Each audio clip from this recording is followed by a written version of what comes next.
hay de una todavía la Confederación Nacional del Trabajo. Existían fuerzas movimiento obrero y asociativo que ya existía en España antes de que la internacional. dura hasta 1910. Todas estas actividades. En 1910, sobre la base de los anarcosindicalistas de la antigua Solidaridad Obrera. Viejos militantes que El rechazo de todo arbitraje oficial en los conflictos entre capital y trabajo y la renuncia a todo tipo de lucha electoral y parlamentaria. Su finalidad es la realización de la revolución social que llevará al comunismo libertario.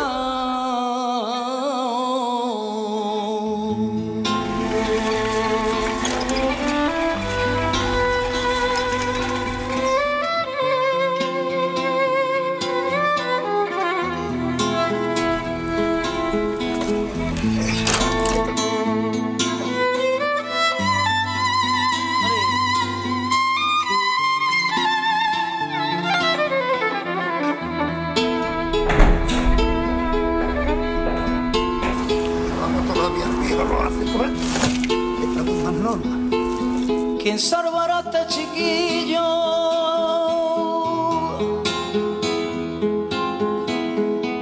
¿Quién salvará a este chiquillo?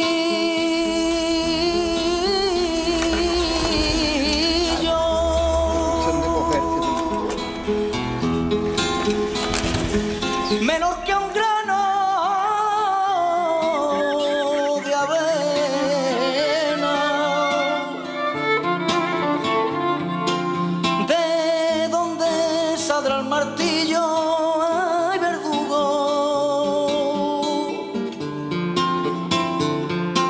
De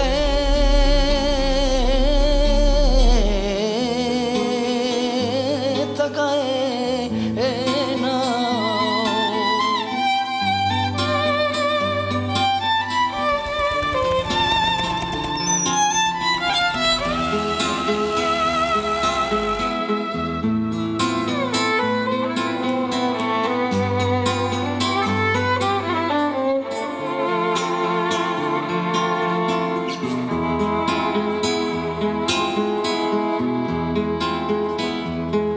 Hay que salga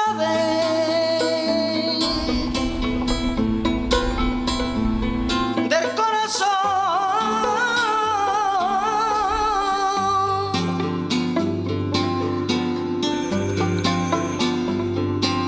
del hombre que es jornalero,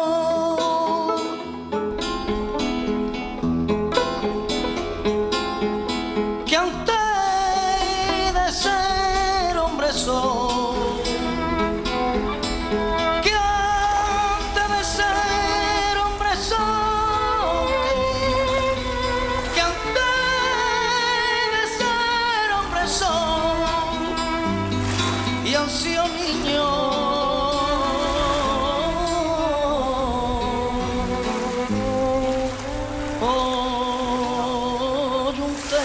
Oyuntero.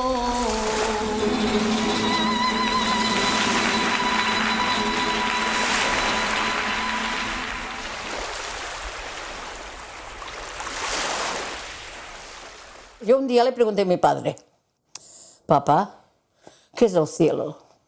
Y me dice, ay, nena, es una contestación muy ahora te dirá papá lo que cree que es el cielo. Es aquel padre que sus hijos le piden pan y tiene pan. Y el infierno, dice el infierno es el que le piden pan y no tiene pan. Esta es la definición que mi padre tenía de la vida. Cómo él había pasado tanta hambre, había pasado tanta miseria, qué cielo más bonito que este. Hoy, los jóvenes hoy en día todo lo que tienen, pues no, ellos no saben cómo se ha obtenido, no han manifestado, no han hecho nada. Las huelgas no les importa, tanto les da las ventajas que teníamos como las tienen sin haber hecho nada, es muy fácil. Pero ahora poco a poco se las quieren ir quitando, todas esas ventajas. No saben lo que pasó ni el por qué pasó. La mayoría de la juventud. Y no lo enseñan a los colegios tampoco. Es necesario tener mucha paciencia con los jóvenes, porque los viejos no la tuvieron con nosotros. Yo me niego a olvidar la paciencia que tuvieron conmigo. porque yo salía del agujero de una mina y apenas sabía leer y escribir. Sin embargo, hubo compañeros que, poco a poco, es la pedagogía, es la misión que tenían ellos y la misión que tenemos hoy nosotros. Ni más ni menos. Si eso es la cadena.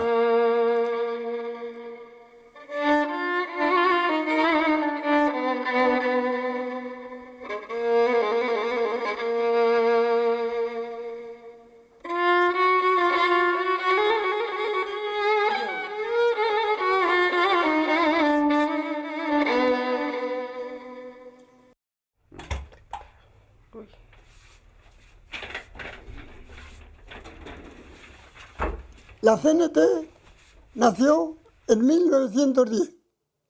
No nació por ganas de nacer, sino que nació por el signo de la defensa de los trabajadores. Tuvo varios periodos, varias denominaciones. Como toda organización que se empieza a vertebrar, pues empieza llamándose A y después B y después hasta que llegó a concretarse en el 10. En el 1910 ya como CNT. Porque entonces los obreros estaban trabajando como si fueran esclavos. Escucha. Por eso la lucha que llevaron esos hombres fue porque sufrieron lo que no hemos sufrido ni nosotros ni la juventud. ¿Comprendes? Y claro, ellos pues se revoltaban y tenían tanta... Porque es que había el tercer mundo, vaya. Pronto se tuvo la ocasión de verificar lo que era la CNT, puesto que poco tiempo más tarde la CNT declara en Cataluña una de las luchas más importantes, que fue la huelga de la canadiense de la empresa Riegos y Fuerzas del Ebro. Empezó allí la huelga, pero luego se hizo general. La que llevó la huelga de la canadenca fue seguir. Fue el Sucre. Y Paronas, y bueno, todos los compañeros, no uno solo no puede hacer una huelga. Fue todo conjunto, pero la cabeza visible era seguir. Entonces se trabajaba muchas horas, se consiguió rebajar las horas. Me parece que fue cuando la primera vez que las 8 horas se empezaron a hacer aquí, a partir de entonces. Todo lo que se ha pedido ahora, el retiro obrero, la sanidad, todo lo que representaba una mejora para los obreros.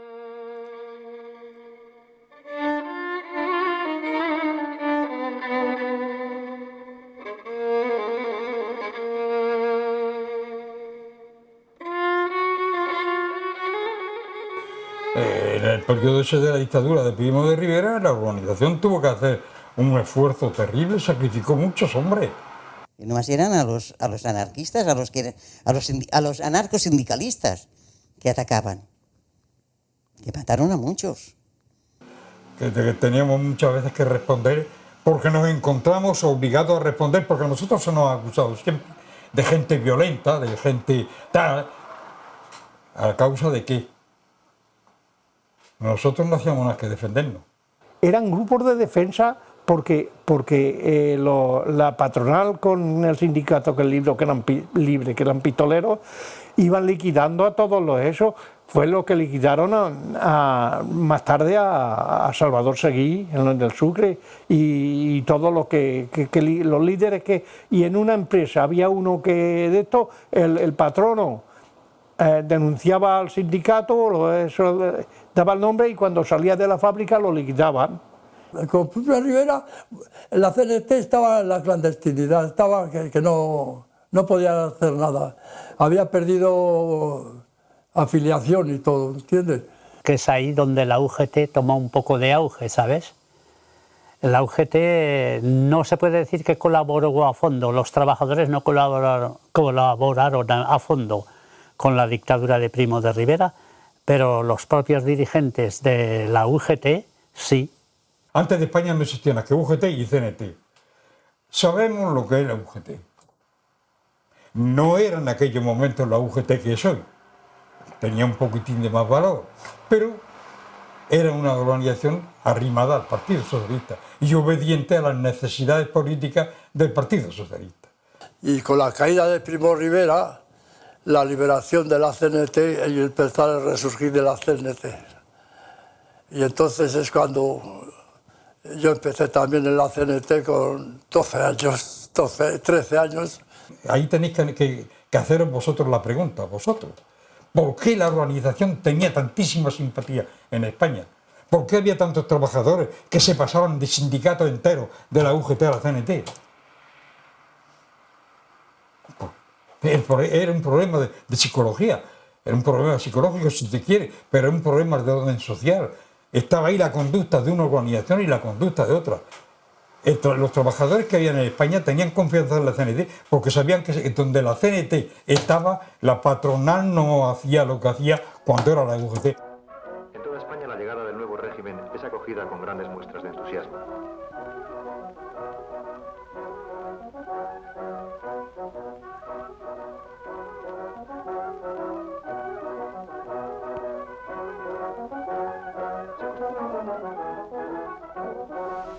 Cuando llegó la República, pues llegó con todo el entusiasmo que llega en todos los países.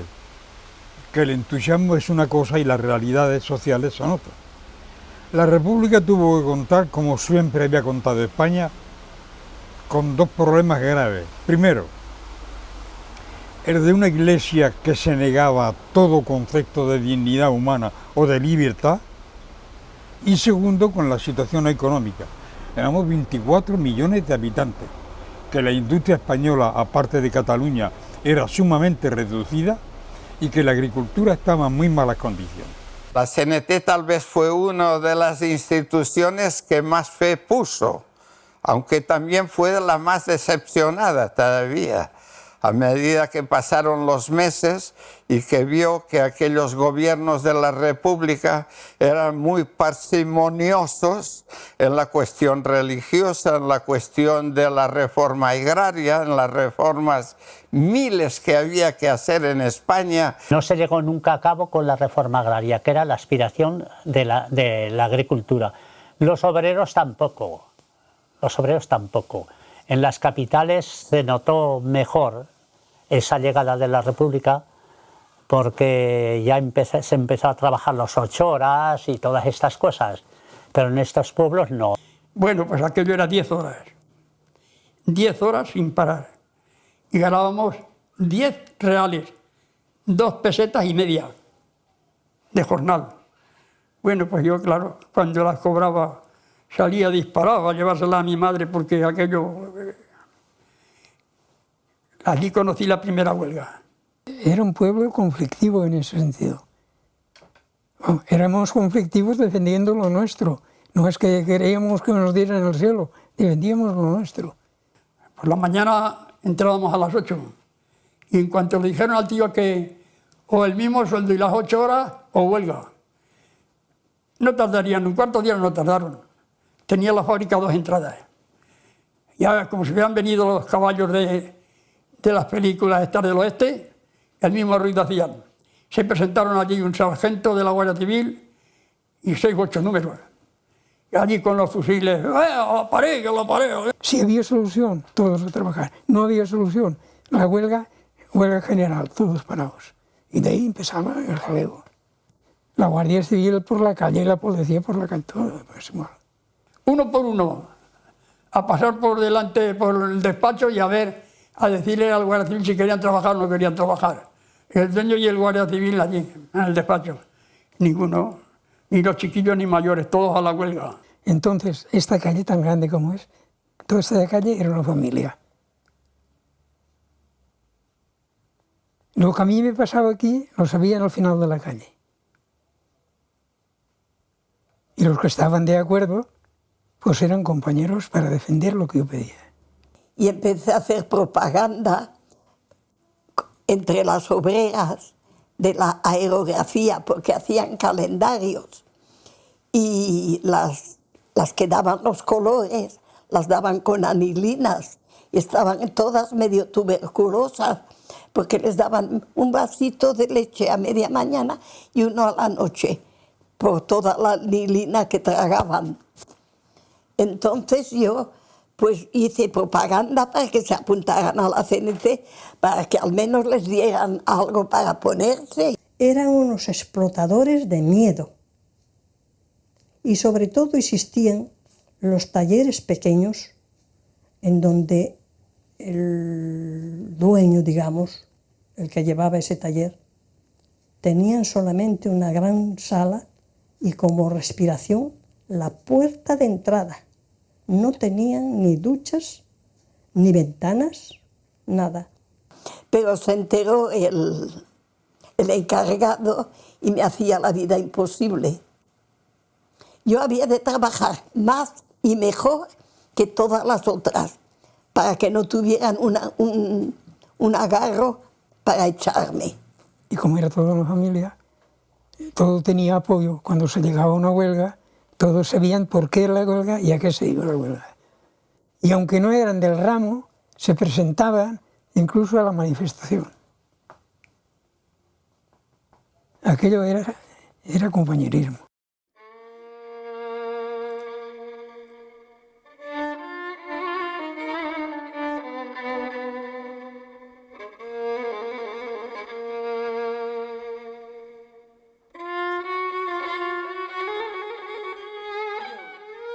Empezando por Sanjunjo, que había sido el director general de la Guardia Civil, no perdió la ocasión ya en el 32, apenas la República tenía poco más de un año, que ya inició su famoso golpe de Estado en Sevilla.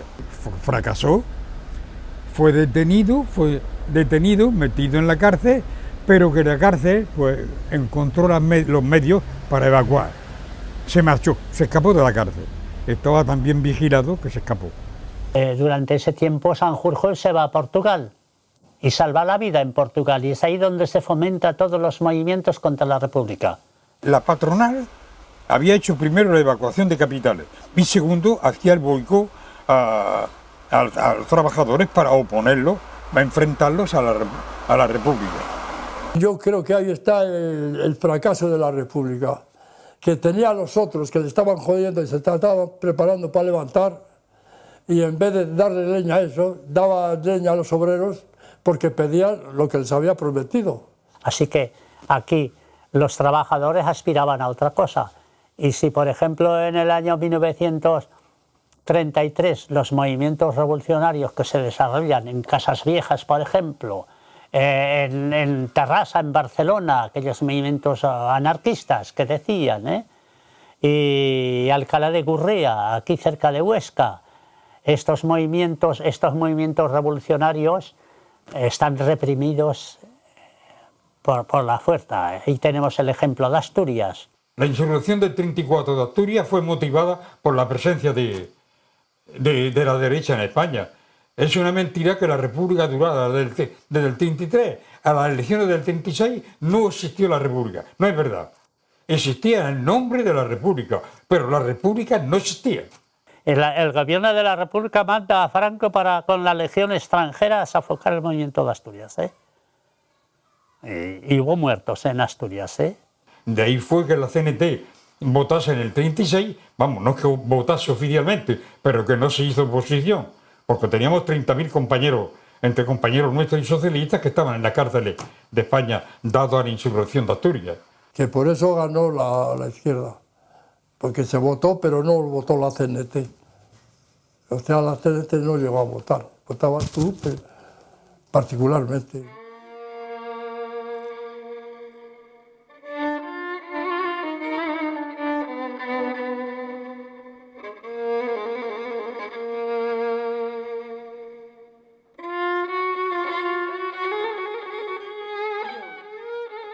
Las elecciones del 36, donde la afluencia a los sindicatos era enorme, era un chorro diario el que llegaba todos los días.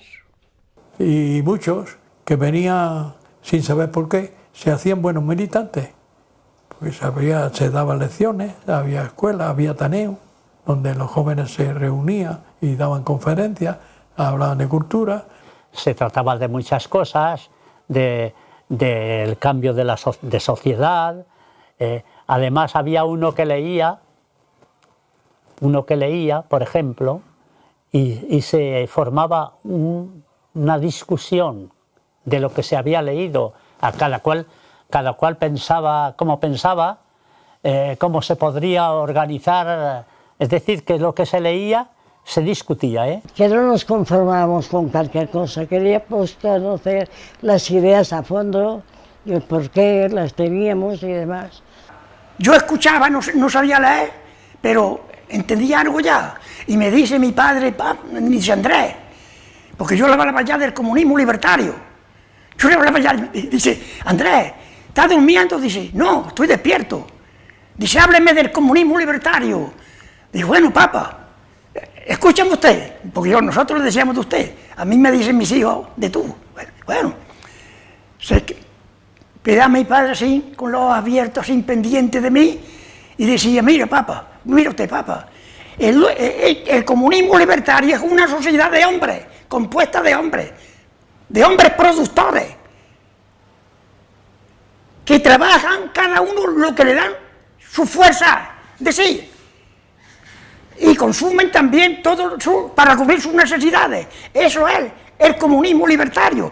Yo me quedaba abstracto de pensar como aquella gente que, como quien dice, sin estudios, pensaban de la manera que podíamos transformar esa sociedad sin necesidad de que vinieran falsos apóstoles a enseñarnos de la manera que teníamos que proceder ni de ejecutarlo. Porque yo cuando entré a la CNT, yo era del Partido Socialista, cuando yo entré a la CNT es porque yo estaba agotado, has comprendido, porque no tenía ningún encanto, no tenía ningún proyecto, no me enamoraba, no tenía nada que conseguir. Aquello era una cosa para mí, no tenía sentido, no tenía color, no tenía ambición, no tenía lucha. Y entonces, es claro, el individuo cuando viene aquí, no solamente que ya se le resuelva el problema, sino que se enamore del contenido del proyecto que tenemos. Yo prefiero la utopía nuestra, que ha sido siempre noble y digna, a vuestras realidades que, ¿para qué conducen? Lo que nosotros conseguimos en Andalucía antes de la guerra, en el campo, el trabajo de 6 horas. 6. ¿Qué se ha hecho de eso? ¿Qué se está haciendo ahora con eso? Con todas las luchas que nosotros hemos tenido en el siglo XX, en el siglo pasado, ¿qué resultados han dado?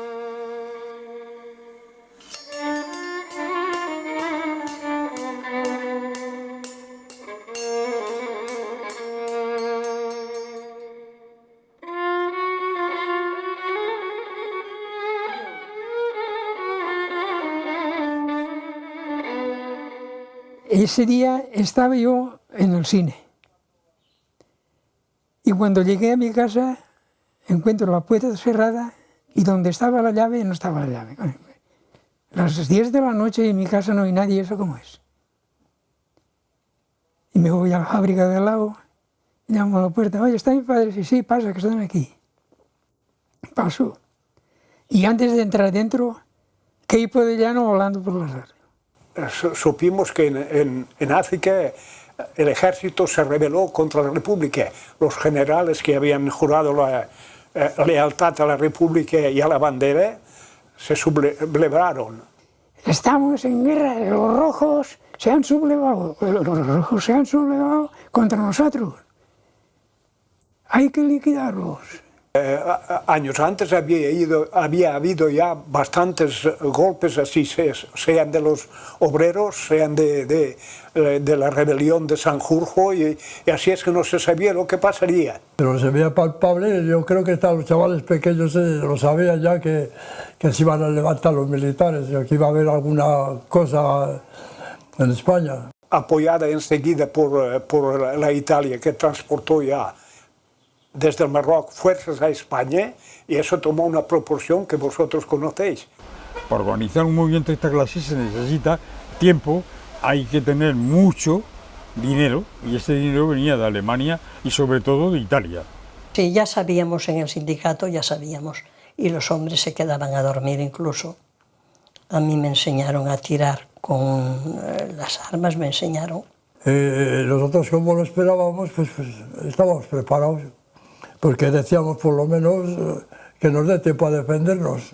La CNT y la UGT habían declarado una huelga general revolucionaria hasta que se aclarara el asunto de si el gobierno podía dominar la situación o no, en la cual estaba aquel pobre hombre que se llamaba Casares Quiroga, que cuando le iban a decir que tomara medidas y entregara armas a la población para hacer frente a la sublevación que estaba escrita y de que se iban a sublevar en toda la península, él les contestó: dicen que se van a levantar, yo me voy a acostar. Esas fueron las palabras que le contestó Casares Quiroga, primer ministro de España. Y al día siguiente, cuando me levanto, voy a trabajar y me dice el patrono: han llamado del sindicato, por teléfono a la fábrica, han llamado del sindicato que no se arranque la fábrica, están en huelga. Oímos una gran sirena que ensordecía todo Barcelona, y es que había empezado la revolución.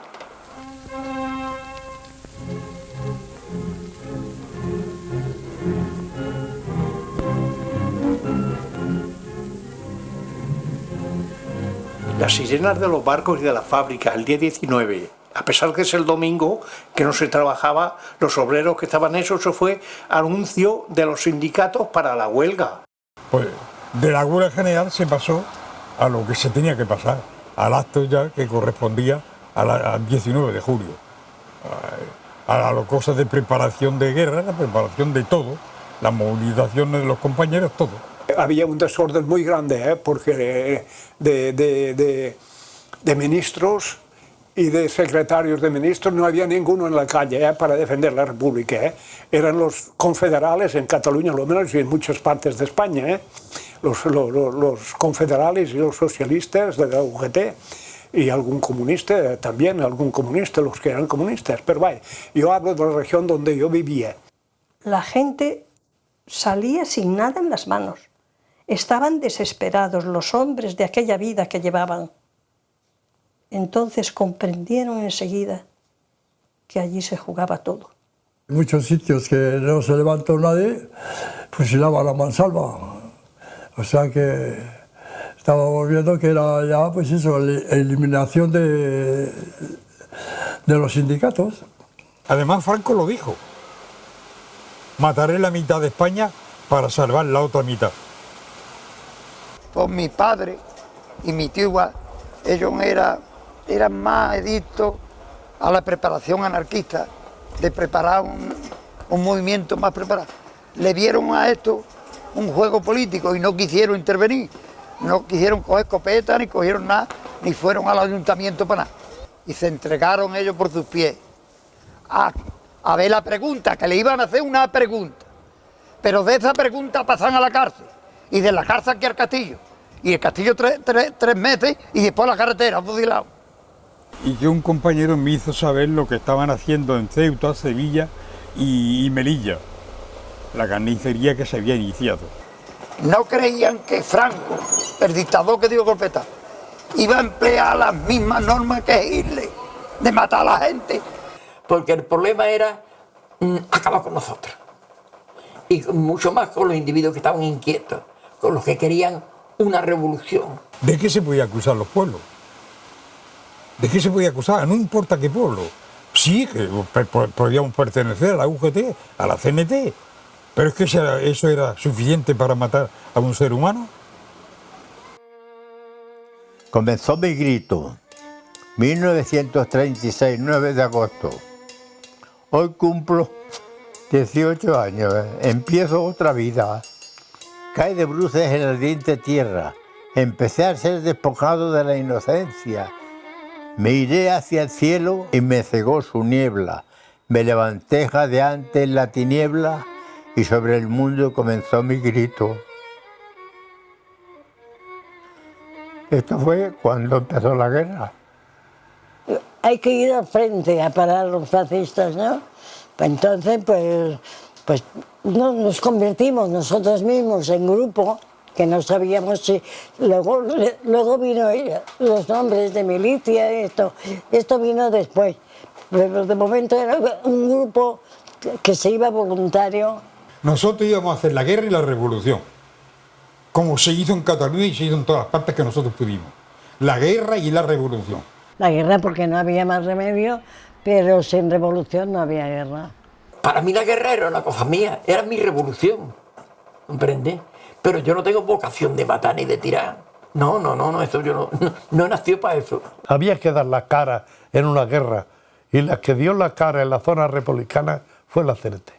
Nosotros podíamos haberme impuesto la dictadura del proletariado.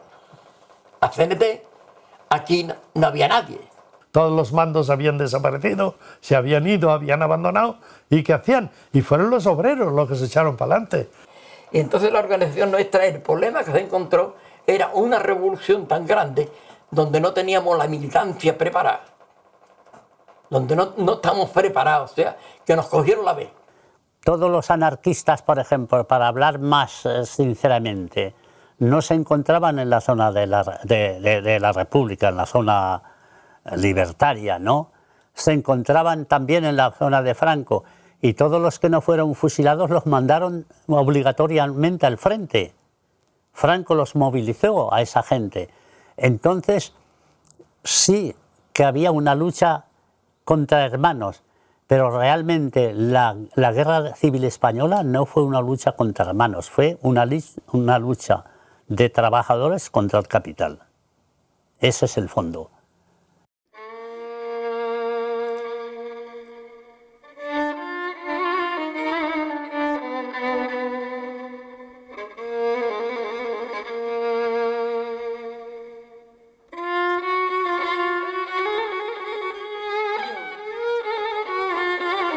Cuando se reposaron las armas,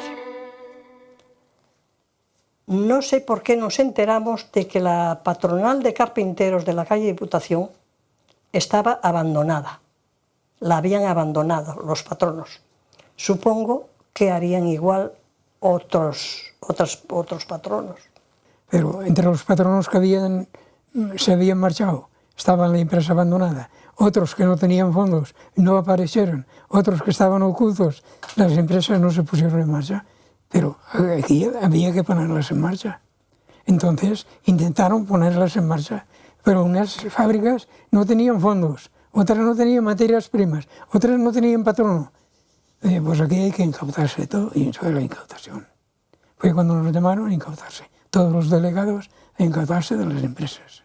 Nos instalamos en la patronal de carpinteros, que encontramos vacía, abiertas todas las puertas, y encontramos sobre todo banderas de Falange, chapitas y cosas que pertenecían a sus ideas de los patronos. Pero allí no se presentó nadie, y allí empezó la socialización. Porque la gente que era rica o que estaba comprometida, muchos habían huido, empresarios, aquello se había quedado como desmantelado, ¿no? Y entonces se echó encima enseguida la CNT y puso en marcha todo. Yo te diré que a la semana, sobre todo cines, teatros, todo estuvo en marcha inmediatamente y muy bien. Aquí, al marcharse ellos, nosotros teníamos la posibilidad de recuperar las tierras y recuperar los animales, colectivamente, ¿no? Trabajando en comunidades. Y es lo que hicimos.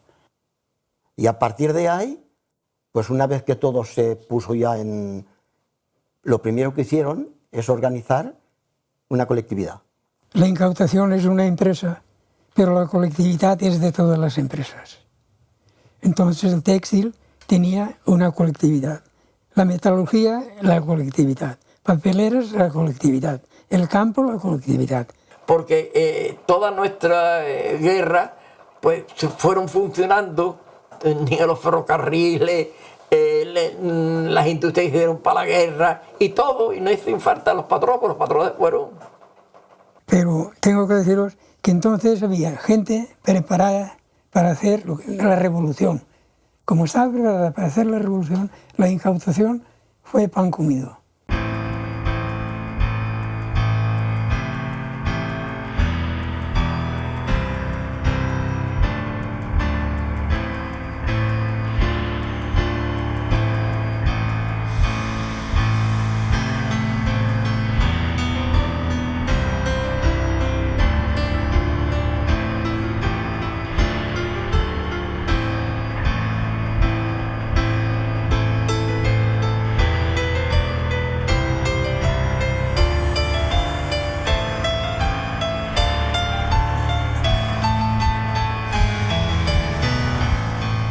se suprimieron primero ya los intermediarios y los obreros cada 2 por 3 semana doble.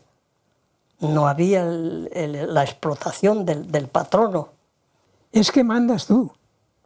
Yo soy un simple trabajador, pero trabajo en lo mío. No mío que trabajo para ti, no trabajo para ti. Trabajo para todos. Ese es el cambio que hay. Yo no sé si os han hablado de qué manera se trabajaba en aquella época. Bueno, solo la azada, la hoz, la dalla, es lo único, el instrumento que el obrero tenía para trabajar. La colectividad trajo 2 tractores. Se procuró una máquina de trillar. Se procuró 3 máquinas para cortar el trigo. Ya no existía lo tuyo ni lo mío.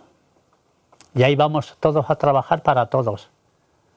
Y sabíamos que íbamos a coger la cosecha y la íbamos a poner en un montón, y que de ese montón íbamos a tirar a todos iguales. Los herreros trabajaban juntos, los barberos trabajaban juntos, los de la tierra trabajaban juntos, y había solo un comité. Todo esto se trataba en asambleas.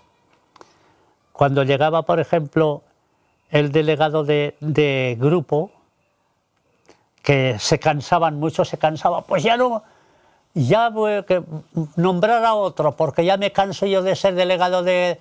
¿Por qué no tiene que haber otro? Bueno, pues se nombraba otro, porque también se cansaba, porque a la noche estaba trabajando y tenía que llevar el resultado de lo que habíamos hecho en el día, para saber si al día siguiente había que recibir ayuda de un grupo, o si, por ejemplo, habíamos terminado y teníamos que ir nosotros, por ejemplo, nuestro grupo, ir a ayudar a otro grupo. Estaba muy bien organizado, ¿eh? Pero la ventaja que había era que no había mandos, había responsables. O sea que un responsable lo podía sacar cuando el grupo de trabajadores quería. No era obligado de entrar en la colectividad. El que quería ir llevaba lo poco que tenía y a trabajar, todo en común. Y el presidente que fue elegido no tenía más que el que iba a plantar coles, ¿eh? Era de una forma justa. Fue una maravilla, aquello fue una maravilla, no se puede describir. Lo mejor que me ha pasado en mi vida fue precisamente eso. Nosotros no fuimos los inventores de la revolución social. No hicimos nada más que aplicar las bases de una revolución social. Nada más, ¿eh? Y mantenerla el tiempo que pudimos mantenerla.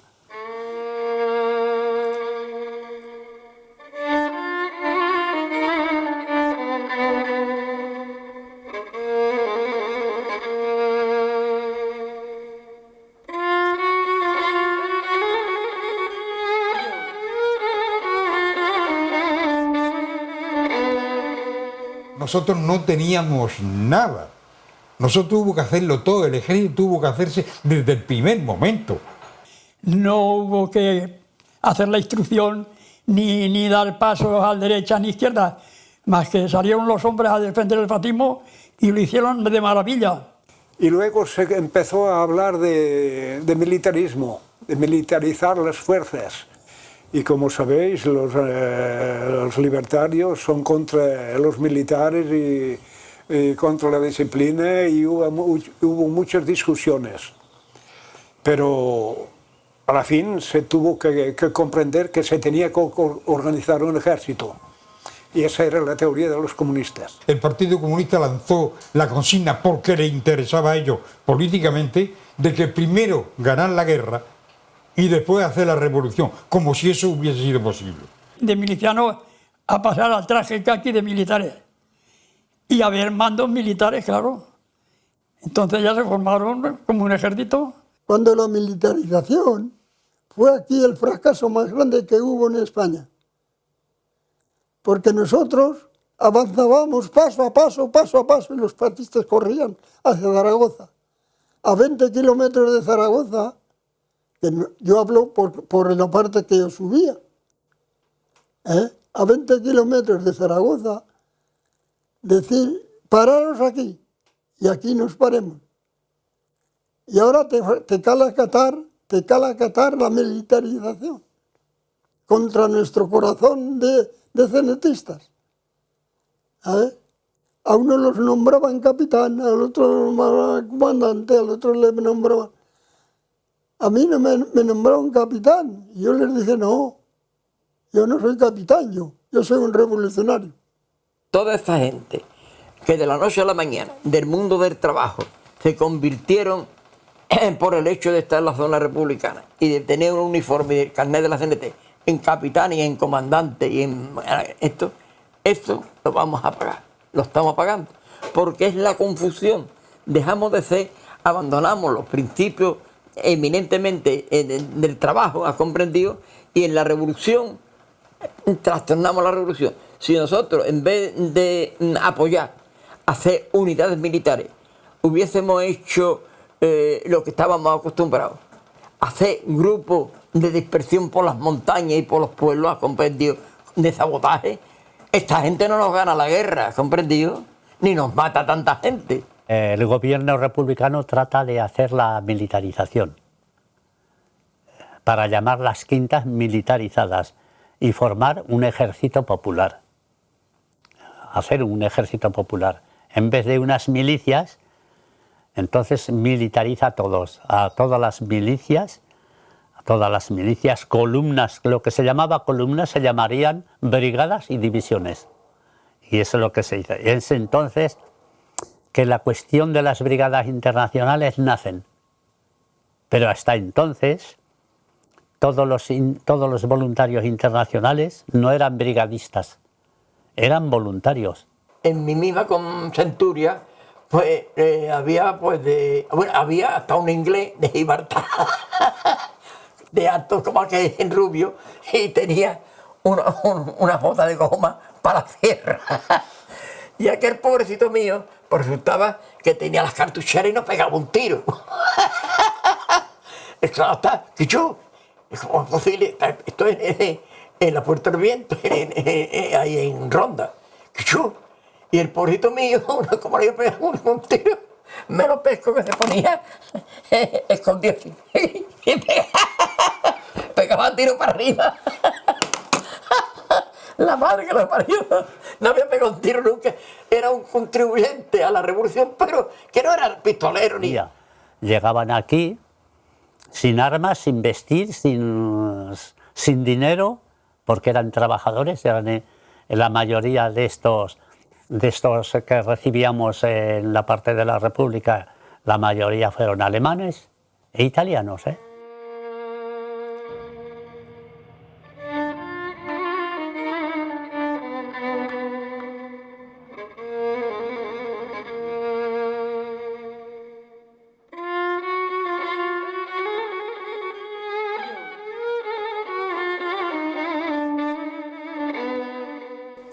Había un mar de fondo allí establecido que después yo me fui dando cuenta con el tiempo, porque parece ser que el Partido Comunista naturalmente estaba muy dependiendo de la URSS de Rusia, y cuando ya muchas industrias de guerra se trasladaron a Barcelona, en vez de acelerar el movimiento y generar más trabajo y más cosas, algunas ordenaron cerrarlas y paralizarlas, y había problemas hasta que en el frente se produjo una falta de municionamiento.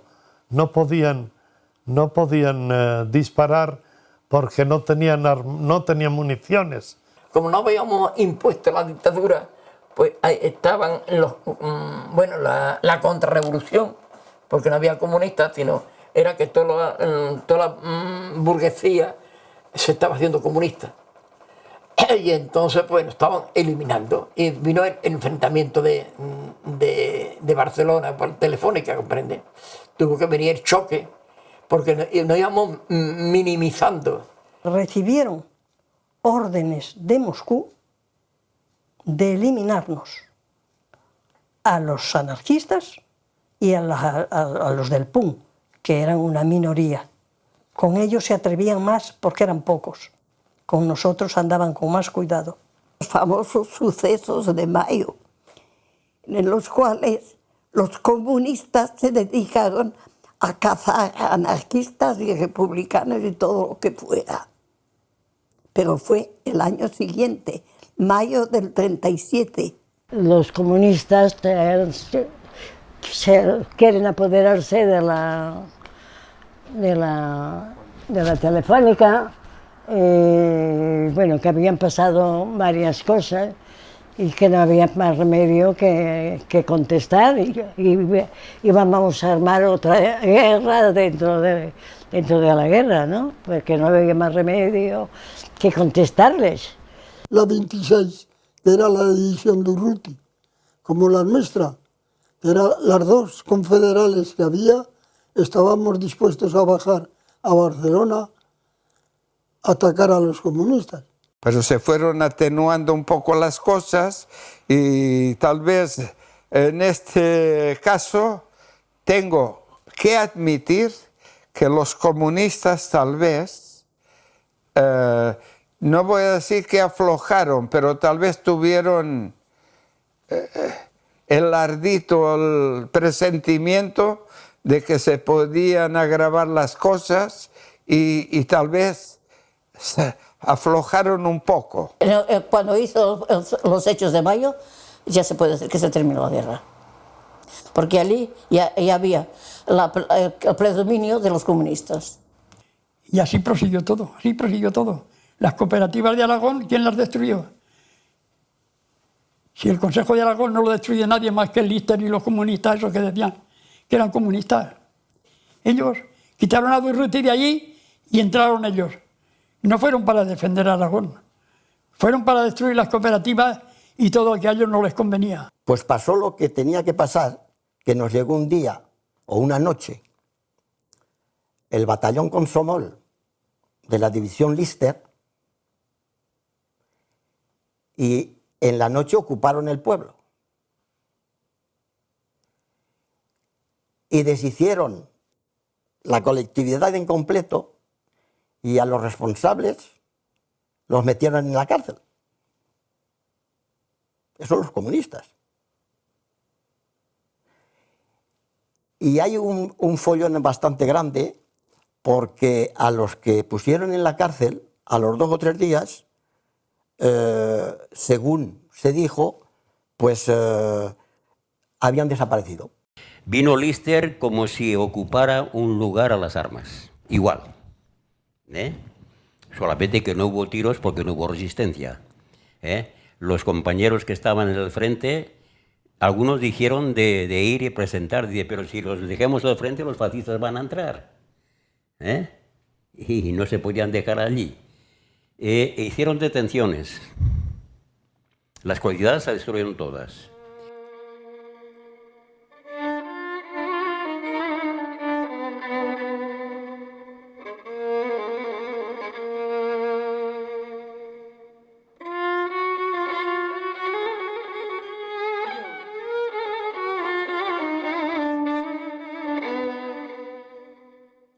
La aviación nos bombardeaba de tal forma que teníamos que ceder terreno, obligatoriamente. En el día, nubes de aviones alemanes e italianos se presentaban encima y te molían. De pánico, vivía de pánico, porque yo, estando una vez en Bilbao, conté 90 aparatos de esos por encima de Bilbao. Estaba tapado Bilbao, de aparatos de esos. Y en Bilbao habría 2 o 3 antiaéreos, no había más para defender Bilbao. Así que hacían lo que querían, venían, bombardeaban cuando no querían y hacían lo que les daba la gana. Y me acordaré siempre que el avión, un Junker negro, pasó por encima de mí. Y yo me acordaré siempre que era el primer avión de guerra que yo veía. Y era un Junker negro alemán.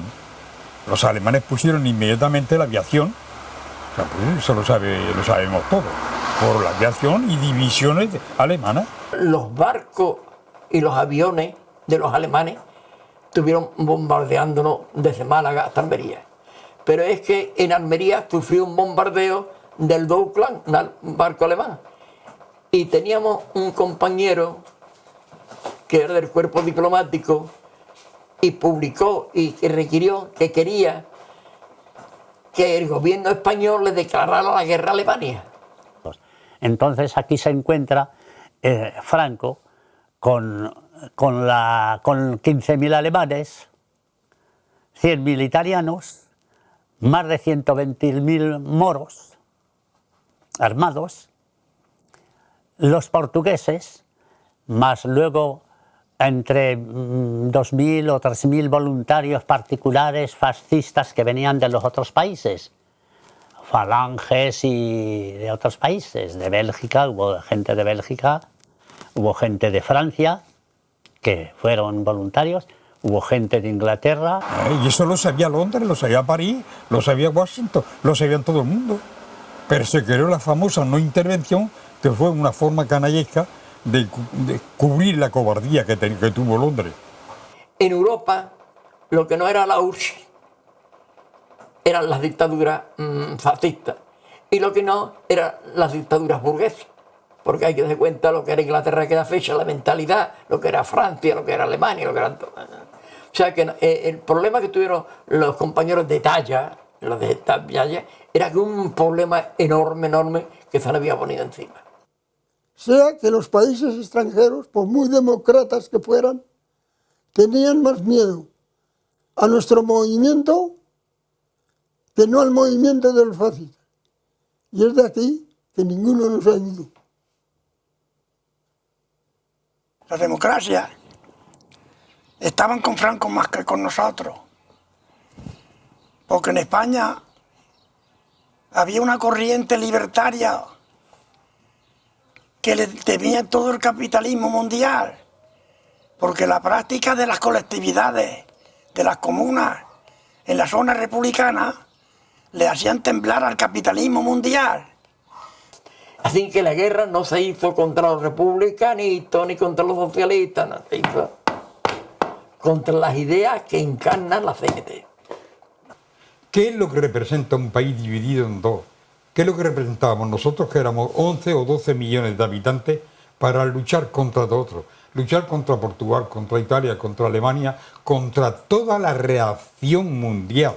Porque no tenemos que dudar las cosas. Nosotros teníamos toda la derecha universal en contra de la guerra de España. Toda. Cuando en el año 39 llega el momento de tener que comprender lo que no se podía prolongar más la guerra, porque resultaba que en los dos bandos se estaban matando a la misma gente. ¿Me comprende? Porque los soldados de un lado y de otro eran los trabajadores de España. Y que allí no morían ni los burgueses, ni los curas, ¿no comprende? Allí estábamos muriendo los españoles de abajo. La gente de la CNT estaba muriendo en un sitio y en otro. Yo fui uno de los que se salvaron. Pero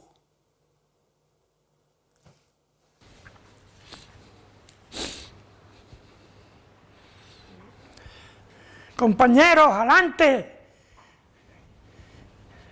chorreando sangre, no os preocupáis de mí, seguid, no os preocupáis de mí. Esto lo decían los que iban en la camilla, y eso lo tenemos que no olvidarlo nosotros, los que hemos visto.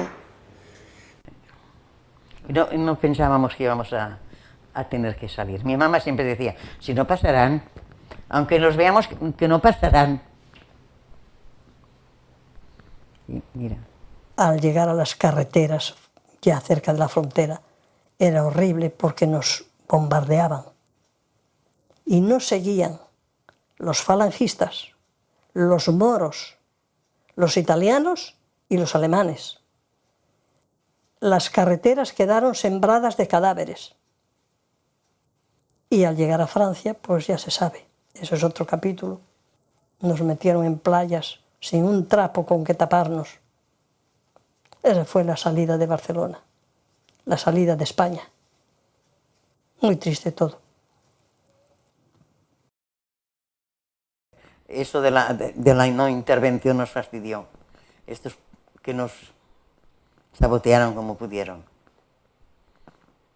porque si no, fue para el mundo entero, lo nuestro había sido una cosa muy grande. Esto no se volverá a ver más. Esto no se volverá a ver más. Hay de una tierra descontenta, de una tierra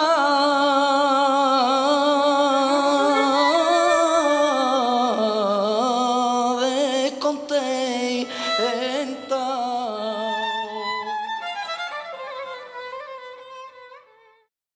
Vandalismo, asesinato, cárceles, terrorismo, atropello, ultraje, ironía, profanación. Sus adeptos y su traducción a la práctica en forma de atentados personales y maquinaciones subversivas. Los que intentan perturbar la marcha de la única vía saludable.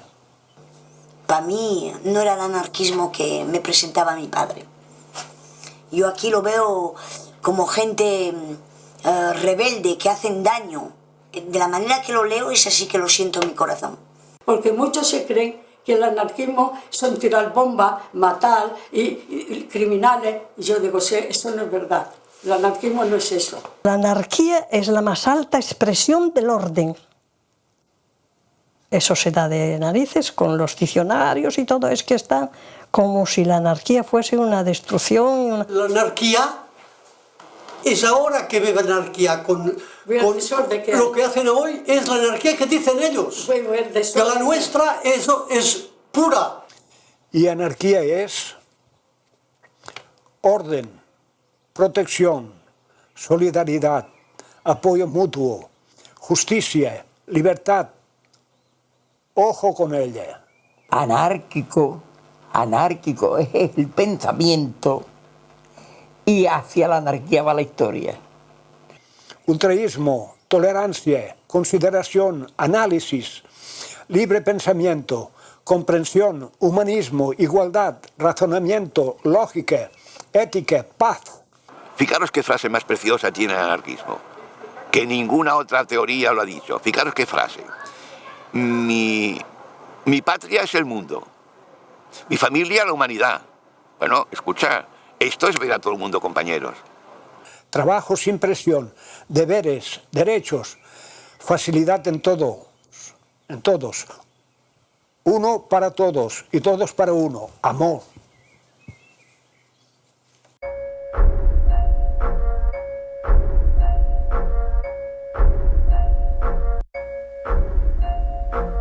Vi una vez unas letras en la carretera que decía camino del exilio, camino de la esclavitud. Pero ¿qué solución teníamos? Había gente que se volvía otra vez atrás y se iba a luchar en las montañas, en vez de pasar. Pero la mayoría, ¿qué hacemos? Un ejército así, que te está arrollando, que están matando a la gente a medida que van tomando los pueblos de España. Están haciendo esa injusticia que ellos llevan encima y que nos enteramos de que a medida que iban ocupando los pueblos, iban fusilando a la gente, pues ¿qué haces? Te vas y tratas de salvar la vida, es lo que hicimos.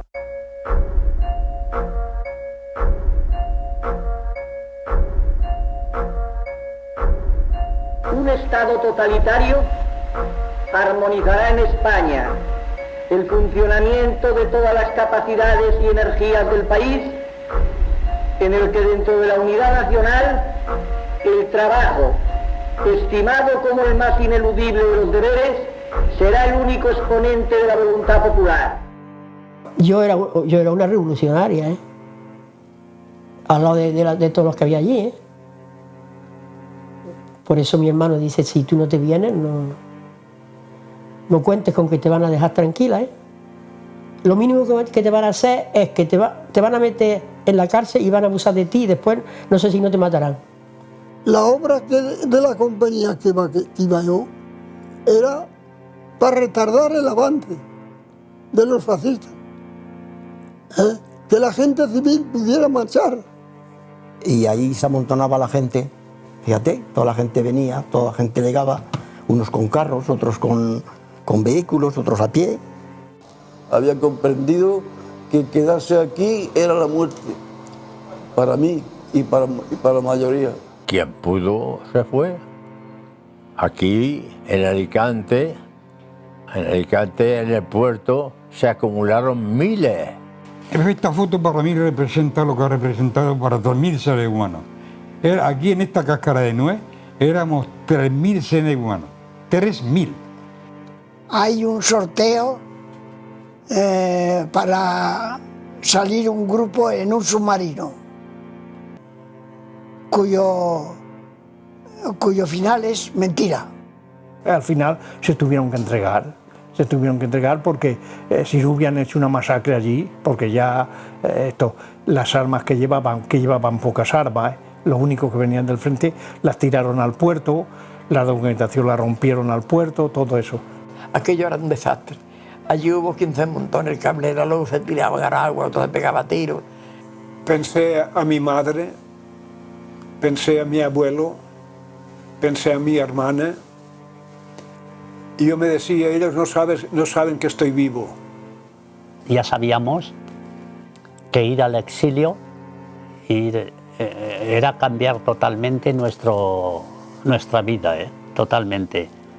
Dispuestos a recibir todo lo que se nos cargara encima.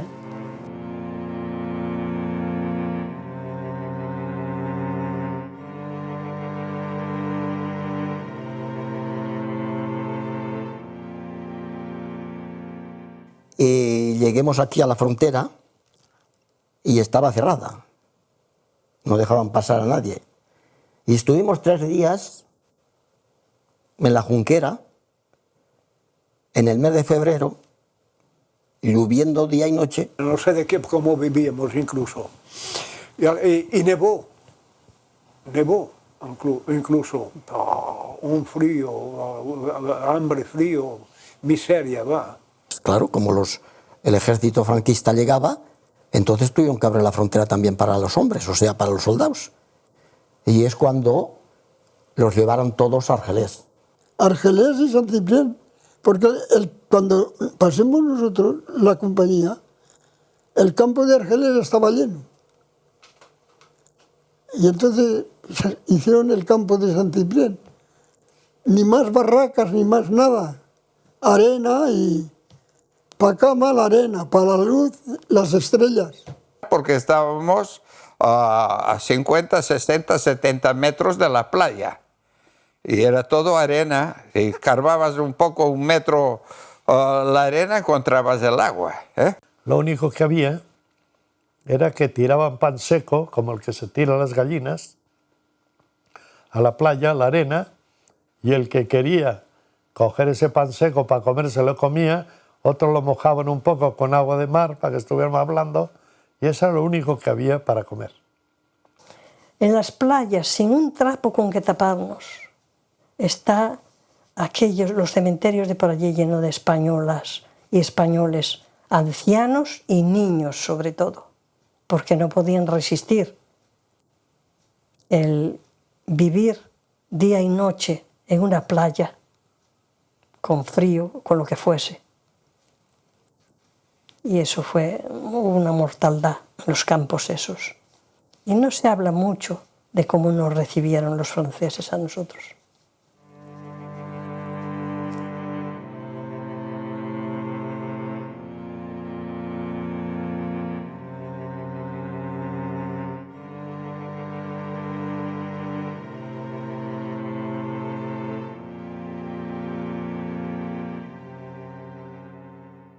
Había opciones que decían que en el puerto de Alicante habría barcos para los que se quisieran marchar, pero barcos que no llegaron, por desgracia. Alguno salió, pero aquello fue una trampa. Cuando nosotros entramos a la cárcel ya había un grupo de mujeres que ya estaban detenidas. Y es cuando empezaron a llegar los hombres que habían cogido en el puerto de Alicante. Esos empezaron a traerlos en camiones. Y no te quieras decir que eso es una cosa que nadie la podrá contar nunca. Allí te hacían una ficha. Allí tú, en la ficha aquella, tenías que explicar dónde te había cogido la guerra, en la unidad que había estado, si habías visto o tenías conocimiento de un acto delictivo, como profanación de templo, estar presente en un fusilamiento, en detención de personas, total. Esto era la hoja que tenía para rellenarla. Te preguntaban lo que querían. Tú has hecho esto, tú has hecho lo otro, tú has participado. Pues yo no, pues yo he hecho, yo lo que he sido he hecho esto. Y te pegaban. O pegaban palizas bestiales. Y los días que me tuvieron incomunicado, pues era todos los días una visita incesante. Y amenazas, y a ver nombres, y que te matamos, si no, bueno. En el reformatorio había 6.000 presos. Con decirte que las celdas que eran para uno, había 11 en cada celda durmiendo. Medidas una vez por aquello de medir, para si algún día podíamos contarlo, nos tocaban a 35 centímetros de anchura para dormir. 35 centímetros de ancho. En las camas había muchas chinches y ponían latas de conserva con agua en las patas para que no se vean las chinches. Y aquello tenía un verdín, por la gente tiraban aquello y se comían la lenteja con aquello. Yo cuando vi aquello, qué miseria aquella gente comiendo aquello. Querían vivir, yo no quería vivir. Yo estaba materialmente entregado. Yo deseaba morir. Yo deseaba morir de verdad. Cuando ya nos cupieron los hombres por dentro de las salas, dormían por fuera, por los pasillos. Allí no se puede saber la gente que había, hasta que empezaron los juicios. Una pantomima. Se reunían ellos allí y dijeron, vamos a dar un escarmiento al pueblo, para que nadie se mueva. ¿Y cómo? Haciendo un juicio y fusilando a alguno. Cuando te leían la sentencia, a mí 20 años y un día por ser menor de edad. Pena de muerte. De los 17, 16 penas de muerte. Supuesto autor de disparo a la Guardia Civil tenía yo. Otros tenían otra cosa, otros tenían pena de muerte, otros tenían total. Que cuando terminó aquello, al que menos nos pidieron pena cadena perpetua. Cuando volvimos del juicio, en vez de ponernos con todo, donde estaban todos los demás, que éramos unos 300 presos, pues nos ponen en un local aparte. Estábamos tan tupidos allí, tan juntos, que no podíamos ni respirar. Atábamos unas mantas con unas cuerdas colgadas ahí y nos poníamos una guardia, ¿sabes?, para que hicieran aire, porque aquí nos asfixiábamos. Al ser de día se presentan los falangistas y la Guardia Civil con la lista. Y cuando abrieron la puerta, joder, la puerta a estas horas, claro, no te esperan nada bueno. Y cuando dicen, vístanse fulano de tal y fulano de tal. Fulano de tal. Otros decían, cállate, canalla, si sé dónde me llevas. Se viste, nos despedimos allí. Fíjate qué situación, ¿no? Otros le decían a sus paisanos, cuando venga mi madre, cuando venga mi mujer, le dices que me matan por mis ideas. Y sabíamos que se lo llevaban a fusilar.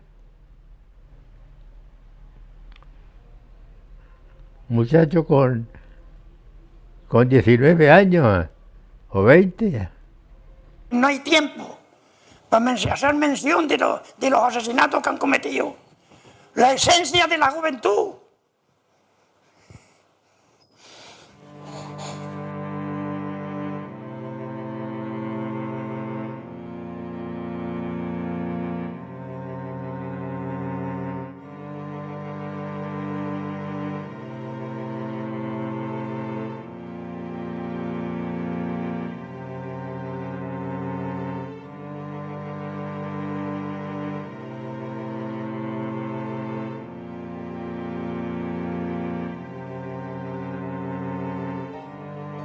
Cuando lleguemos a Francia ya sabíamos que iba a explotar la guerra. Nosotros, los ignorantes del pueblo, sabíamos que la guerra, porque la tensión internacional era muy fuerte.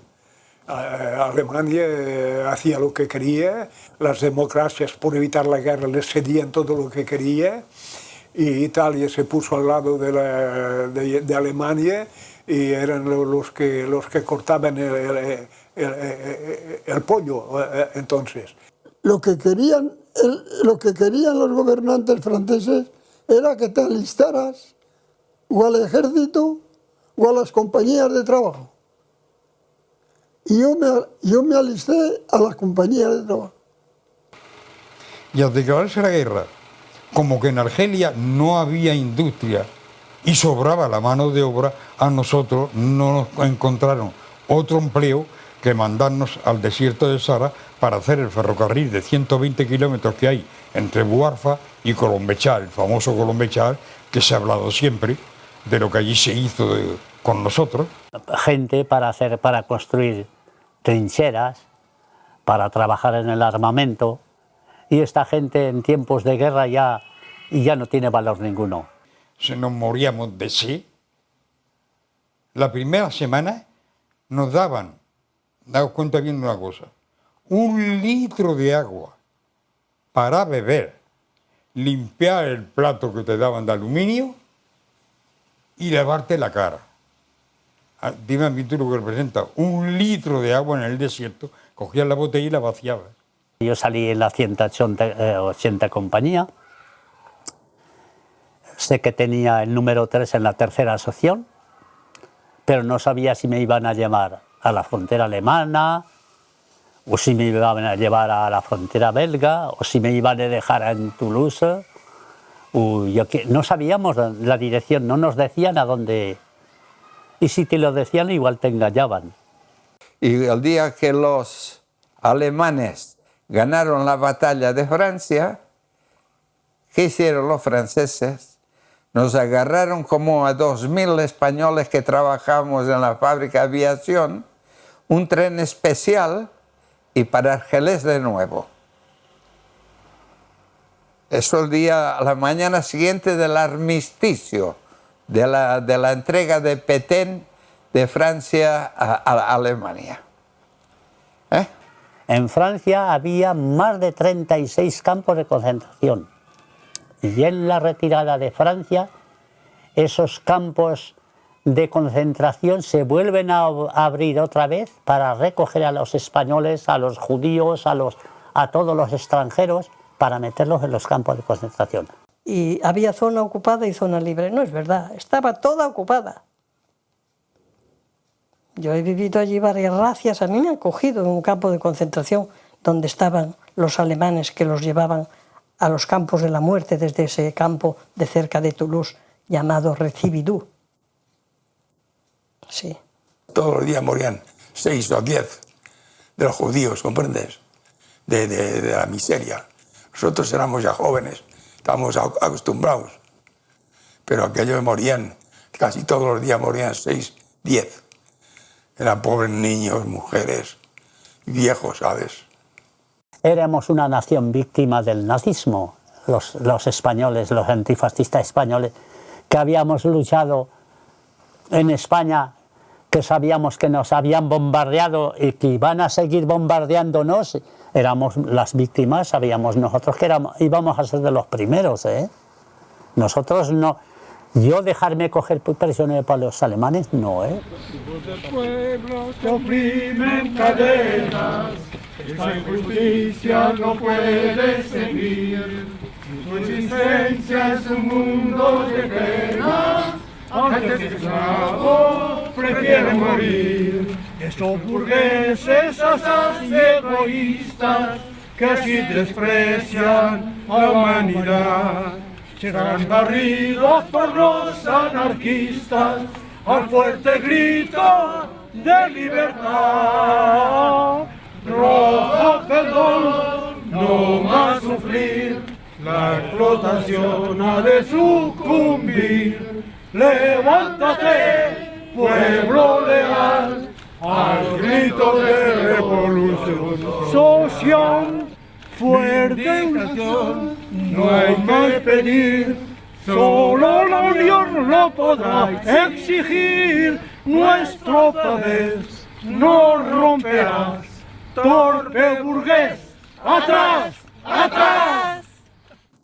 Luchar contra los alemanes era luchar contra los que habían ayudado a Franco. Nos parecía que nuestra participación en la guerrilla francesa pues correspondía a eso. Muchos españoles entraron en la resistencia y bueno, entraron en la columna Leclerc, la división Leclerc, llena de españoles, y todos avanzando. Los españoles de estos fueron los que impidieron que París se destruyese, porque tenían orden de destruir París.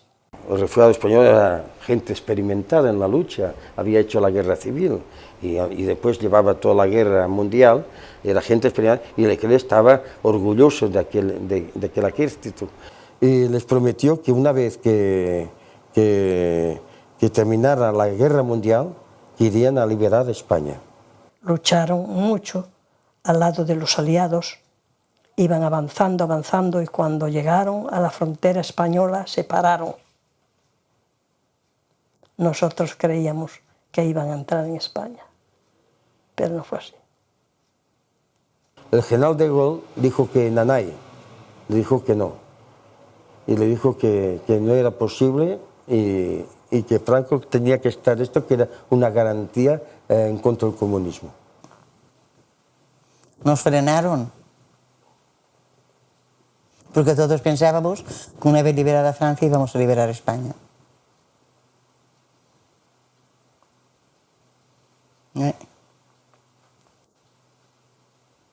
Ilusiones perdidas.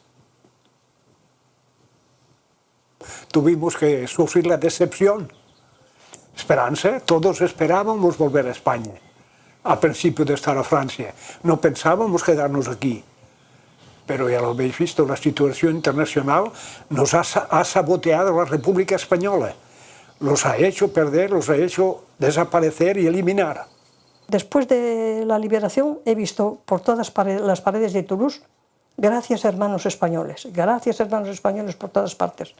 Pero a los 3 días ya leí en los periódicos, la prensa, que les retiraban las armas a los resistentes. Y dije, se acabó. Y como se habían parado ya en la frontera española, pues ya perdí. Fue cuando ya empecé yo a trabajar la cosa para entrar con otras personas aquí en España, para ayudar a los que estaban luchando aquí.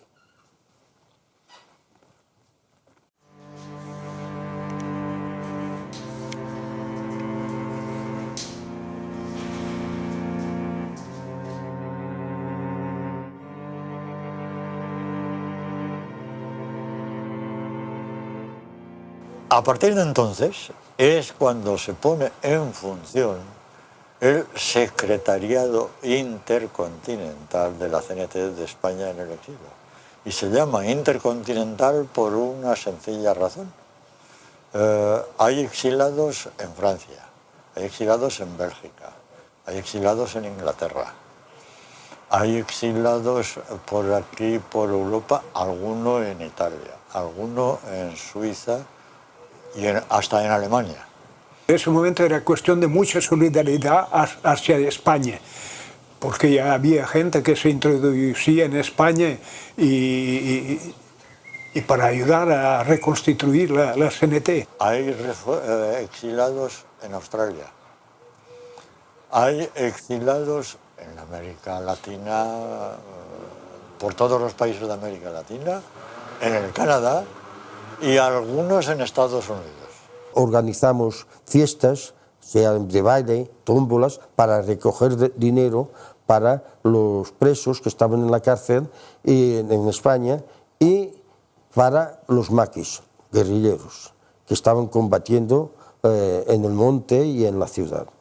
Todos los grupos que pasaron y todos los compañeros como Cara Cremada y Sabater y Massana y todos estos que pasaron a España venían para eso, porque querían que se terminara ese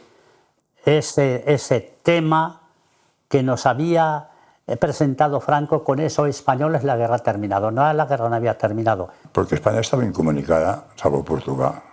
Hasta el año 50 estuvo incomunicada. La frontera estaba encerrada, no podíamos. En el año 50 se abrieron las fronteras de Francia y Europa empezó a abrirse.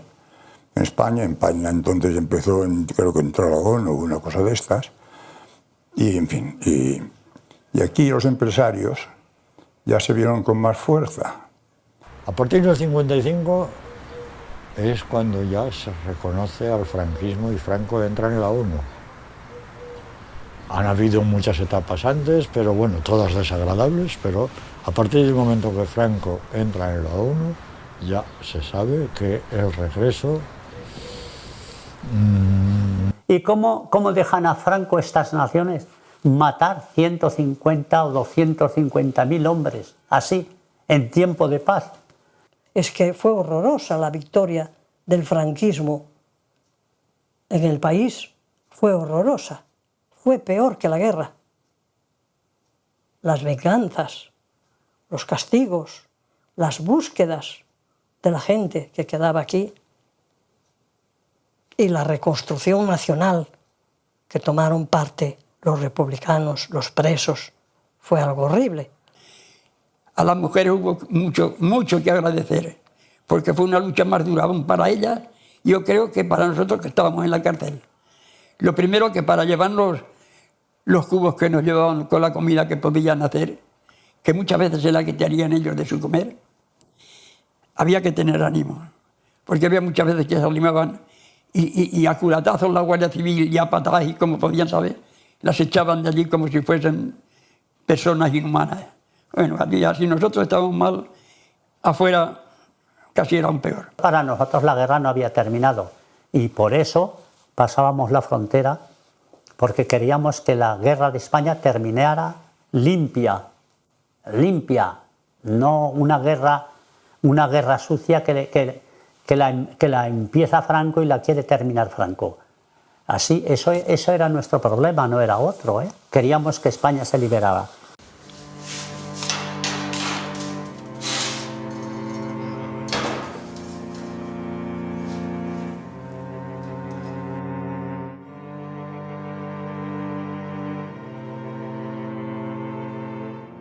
Todo lo que se hacía era clandestino. No olvidéis que en la organización llegó un momento en que tuvo 17 comités nacionales en la cárcel.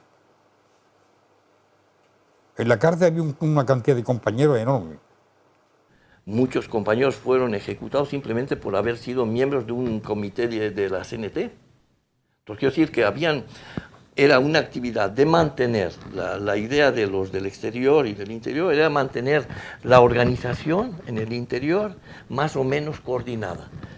Aunque no tuviera una actividad ni en fábricas, ni en huelgas, ni en nada, pero por lo menos que en cada local o en cada localidad tuviera un compañero que sirviera de contacto. Franco tenía sus portavoces en prensa, en radio, en televisión, para enterrar totalmente el movimiento libertario. Pero el movimiento libertario no debía ser una simple huella o sombra de la historia. Tenía que moverse. La base esencial era, si no tenemos una presencia activa contra la dictadura, desaparecemos como movimiento, quedamos como un movimiento testimonial. No solo porque el movimiento la gente se iba envejeciendo y moviendo, sino porque no hay actividad. La década de los 60 nació precisamente en esta década la defensa interior, el DI. Bueno, pues esta defensa interior consistía en que la CNT no debería morir en una simple página de recuerdo. Debía de continuar su lucha contra la dictadura, aunque la dictadura tenía sus cimientos muy bien situados y muy bien preparados para que todo lo que se moviese en contra de ella acabase en las prisiones. Todo aquel periodo se termina de esta manera porque terminar con Franco no era posible. Con Franco directamente. Era el objetivo, pero era imposible, Ya sabéis que la dictadura era muy fuerte y la policía y el ejército no dejaban respirar casi a nadie. Yo creo que es una mezcla de cosas. Por lo tanto, un desgaste de la CNT por un lado. Hay que tener en cuenta que la CNT no renunció, grupos de la CNT no renunciaron nunca a la lucha armada. Hay que ver solamente a Quico Sabater o a Ramón Vila Capdevila, que murieron en los años 60. Los años 60 aún andan a tiros. Cuando la sociedad española en aquellos años estaba por comprarse un piso, tener la tele y comprarse un 600. No estaba ya para luchas. No hay que olvidar que en esos 40 años la inmensa mayoría de compañeros viejos habían desaparecido. La inmensa mayoría. Unos por edad, y otros porque habían sido asesinados, y otros porque habían muerto en la guerra, y otros porque habían muerto en el exilio. Franco murió en la cama. ¿Quiénes son los responsables de que durara tantos años y de que Franco muriera en la cama? Pues somos todos los refugiados, todos los antifranquistas. Hemos sido incapaces de acabar con esa dictadura.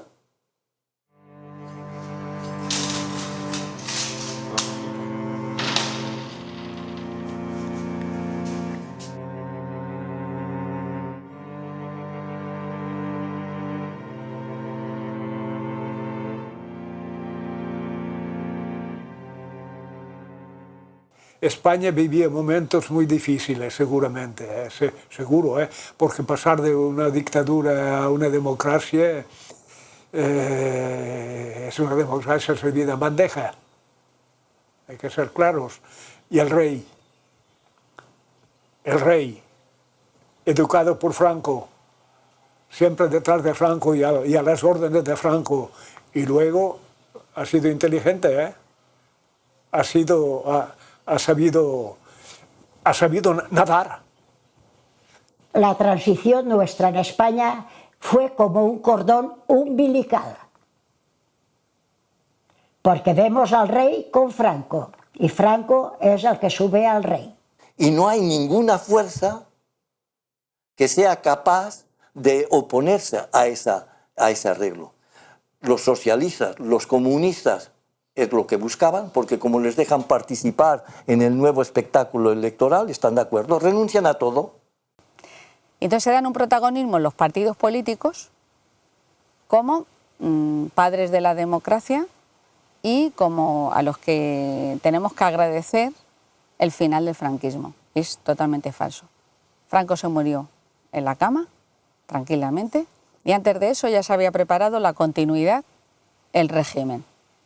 Bueno, hay que tener en cuenta que la CNT se opuso frontalmente precisamente a todo ese proceso de cambalache político que se llamó transición, ¿no? Que no fue otra cosa que el continuismo del franquismo bajo formas democráticas, puesto que una de las cosas que se hizo fue amnistiar, por ejemplo, a los franquistas, no se les pidió cuentas, y además, pues, de alguna manera se llevó a cabo lo que Franco decía en muchos de sus discursos, de que todo había quedado atado y bien atado, ¿no? Entonces la CNT se oponía a eso, a ese proceso que acabó tuvo su digamos, representación más destacada en los pactos de la Moncloa, y además se oponía a todo lo que se derivó de ellos. Los pactos de la Moncloa, el tema de los comités de empresa son el principal enemigo a vencer. Si los comités de empresa se implantan, se imponen, el movimiento obrero como tal está roto. Porque lógicamente estamos partiendo de que las decisiones las va a tomar el comité de empresa, las asambleas van a desaparecer, la posibilidad de participación real de los trabajadores va a ser igual que en el Parlamento. Cada 4 años votas y decides quiénes te representan. Y luego hay una cuestión importantísima, y es que en la propia estructura de los comités de empresa, que se hereda del franquismo, es el secreto de las deliberaciones. Eso consta en la propia legislación de las elecciones de los comités de empresa. Es decir, determinadas reuniones que se mantienen con el empresario, el delegado del comité de empresa, lo mismo que el enlace y el jurado del sindicato vertical, no puede informar a los trabajadores de lo que allí se ha hablado. Es el secreto de las deliberaciones de reuniones concretas. Esto es terminar con las decisiones de los trabajadores. Lo que se crea es una estructura totalmente vertical, que es lo que hoy tenemos. Estaba claro que los pactos de la Moncloa y las nuevas leyes sindicales que se iban aprobando, etcétera, implicaba una participación institucional en las relaciones laborales. Estaba clarísimo que si la CNT no aceptaba aquello, iba a la marginalización. Y es por eso que es posible que los sindicatos de la UGT, que no eran nada, que no habían actuado en nada, y que los sindicatos de comisiones obreras, que eran los únicos que habían tenido un cierto protagonismo, se puedan reconstituir, se vuelvan los mayoritarios y se vuelvan los aliados de esos pactos. Ellos, el poder, es el que sabe perfectamente que el que traía, vamos a decir, la carga, o vamos a decir, el veneno completamente en sus entrañas, era el movimiento obrero español y no los partidos políticos. Y por eso a toda costa había que tomar medidas con el mundo del trabajo. Y hay quien lo ve solamente desde el punto de vista económico. No, hay que verlo también desde el punto de vista del modelo social. Y las dos cosas están completamente unidas. Y nosotros habíamos metido la mano en el avispero. Compañeros libertarios de todo el universo, hoy vengo a hablar en nombre de una región. El capitalismo nacional dijo que sus hombres eran demonios y con rabo. Es esta la CNT real, que genera los procesos revolucionarios, compañeros.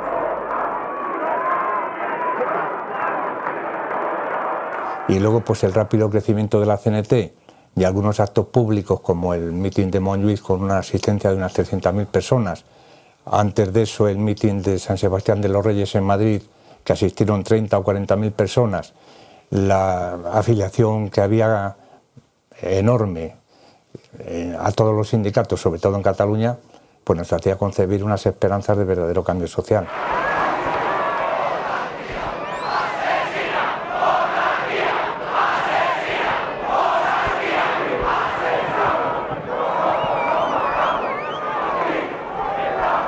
La CNT no vende su primogenitura por un plato de lentejas, compañeros.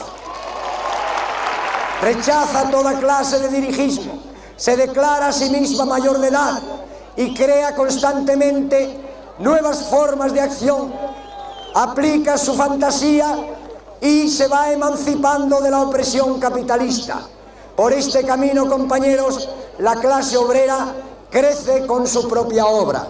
La fuerza expansiva que tenía la CNT, porque además fue la que vio con certeza cuál debiera ser el camino de la lucha obrera, qué carácter tenía que tener, porque de lo contrario el sindicalismo quedaba reducido a lo que lo llevaron comisiones y UGT. Entonces, cuando no estaba claro de qué manera se iba a llevar la representación sindical, a partir de entonces, al desaparecer el sindicato vertical, pero sí que se iba viendo lo que iba planteando las comisiones obreras y lo iban planteando los sindicatos, ¿no? Y la CNT planteaba siempre una continuidad con la forma de representación que había sido de antes de la guerra, ¿no? O sea, de antes del franquismo, quiero decir. Secciones sindicales, claro. Y a través de una asamblea llegar a los acuerdos. Y si en esa asamblea o ese individuo que representa a los trabajadores falla por un concepto, se ha revocable al instante. Y en otra asamblea elegir a otros, asamblearios. Nosotros queríamos que viera la gente la necesidad y la utilidad de estar afiliado al sindicato, porque éramos partidarios de la afiliación al sindicato. Entonces por eso le pusimos sección sindical.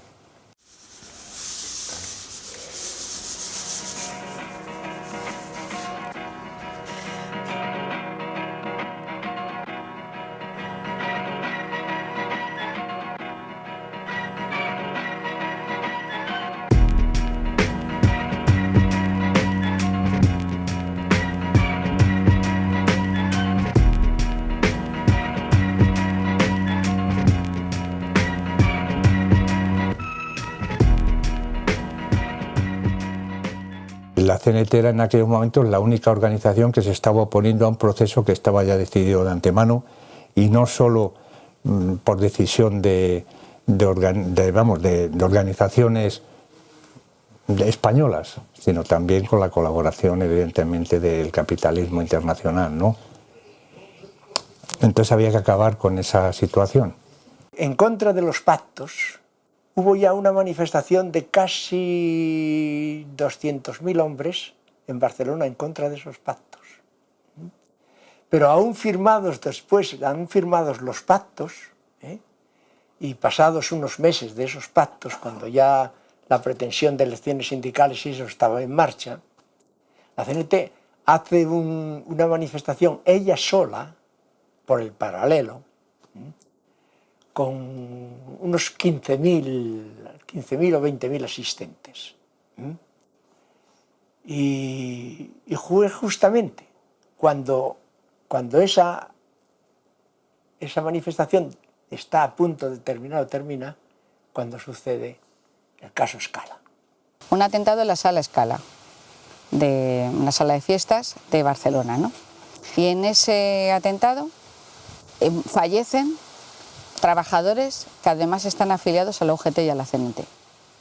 Montaje claramente policial, valiéndose de un confidente, que supuso pues una auténtica sangría para la organización. Detienen a 3 personas, a 3 jóvenes, una chica y dos chicos, si no recuerdo mal. Y desde el primer momento, pues nosotros mismos teníamos nuestras dudas, ¿no? Aunque hubiera sido verdad, los daños que hubieran podido producir unos cócteles Molotov eran infinitamente menores que los que verdaderamente hubo. ¿Sabes por dónde empezó a arder el Scala? Por dentro. No por fuera, por dentro. Y fue por dentro precisamente por lo que murieron los obreros que murieron. Claro, aquello hubiera sido imposible un año antes.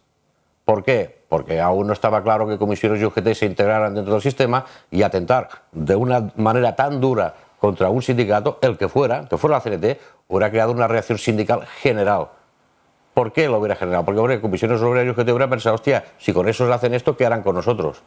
Ahora, una vez ellos ya tuvieron las garantías de poder desarrollarse, de poder funcionar y de participar en el pasteleo nacional, de alguna forma la CNT se quedaba aislada. Entonces es cuando se le tenía que dar el golpe, y así se le hizo. Se montó el caso Scala, se empezó a detener a todas aquellas personas que en los sindicatos tenían un mínimo de experiencia, en momentos donde aún el sindicato no estaba cohesionado, ¿me entiendes? Y aquello llevó al desastre. Pues después fuimos asesinos, fuimos culpables, matamos a 4 compañeros y todas esas cosas, ¿no? Y esas cosas, esos impactos, entran al pueblo. Después, aunque se demuestre de que es falso, que ha sido un montaje que han hecho el gobierno, es igual, porque el impacto ya lo han dado, ¿no?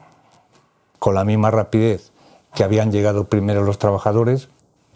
Yo recuerdo que cuando estuve en Barcelona en julio del 77 quiero decir, había pues una afiliación de una media de 500 trabajadores diarios, solo allí.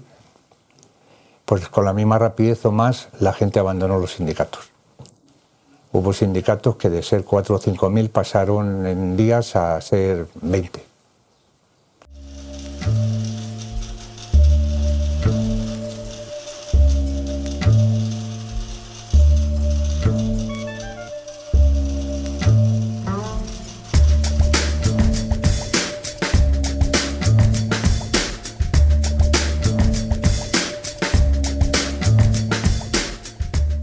En los años 70 y 80, ¿quién está?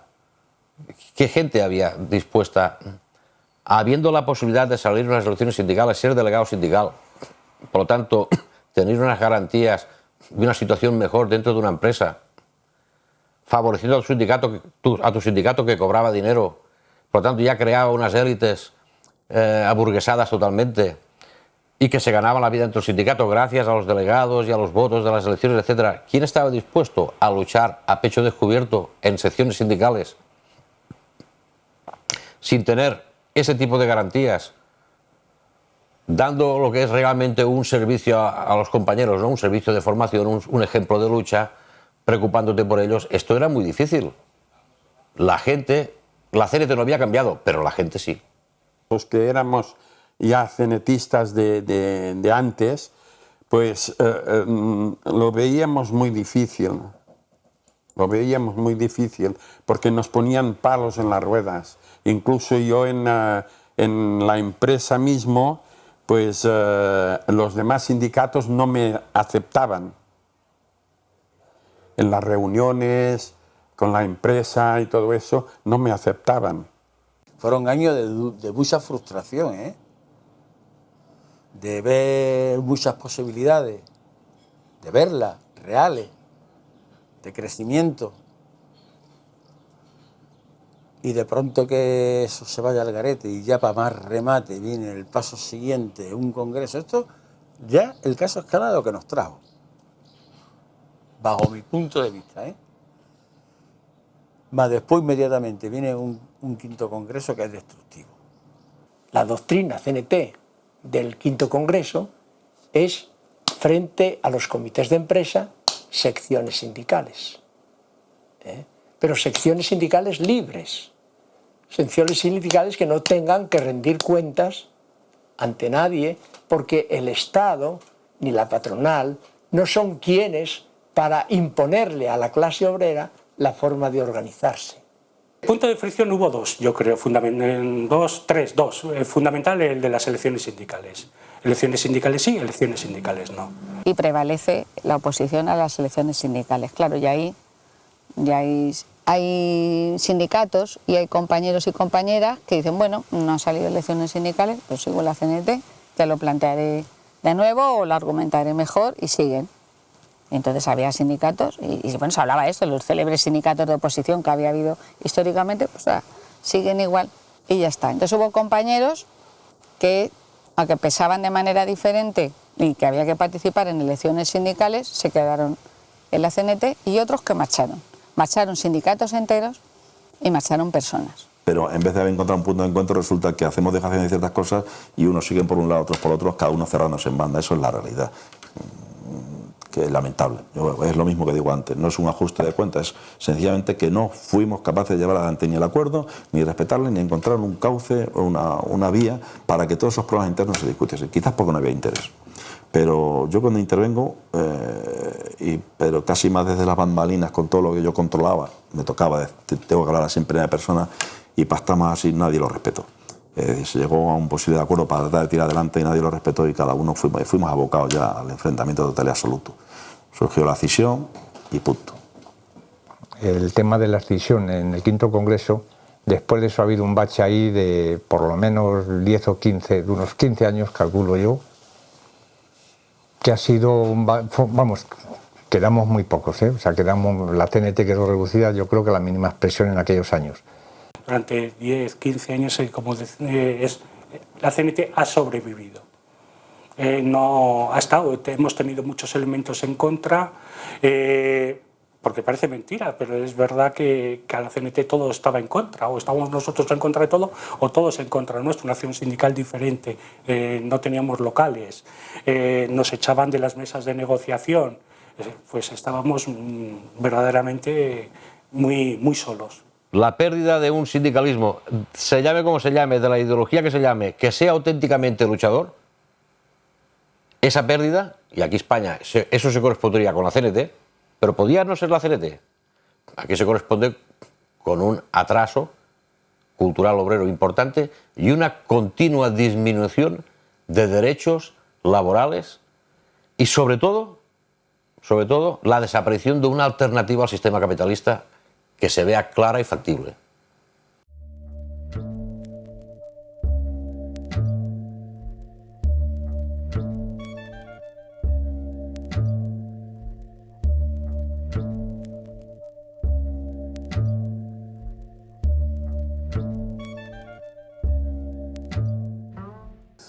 Es que tampoco quieren huelga, es que la gente no quiere huelga tampoco, es que no quiere.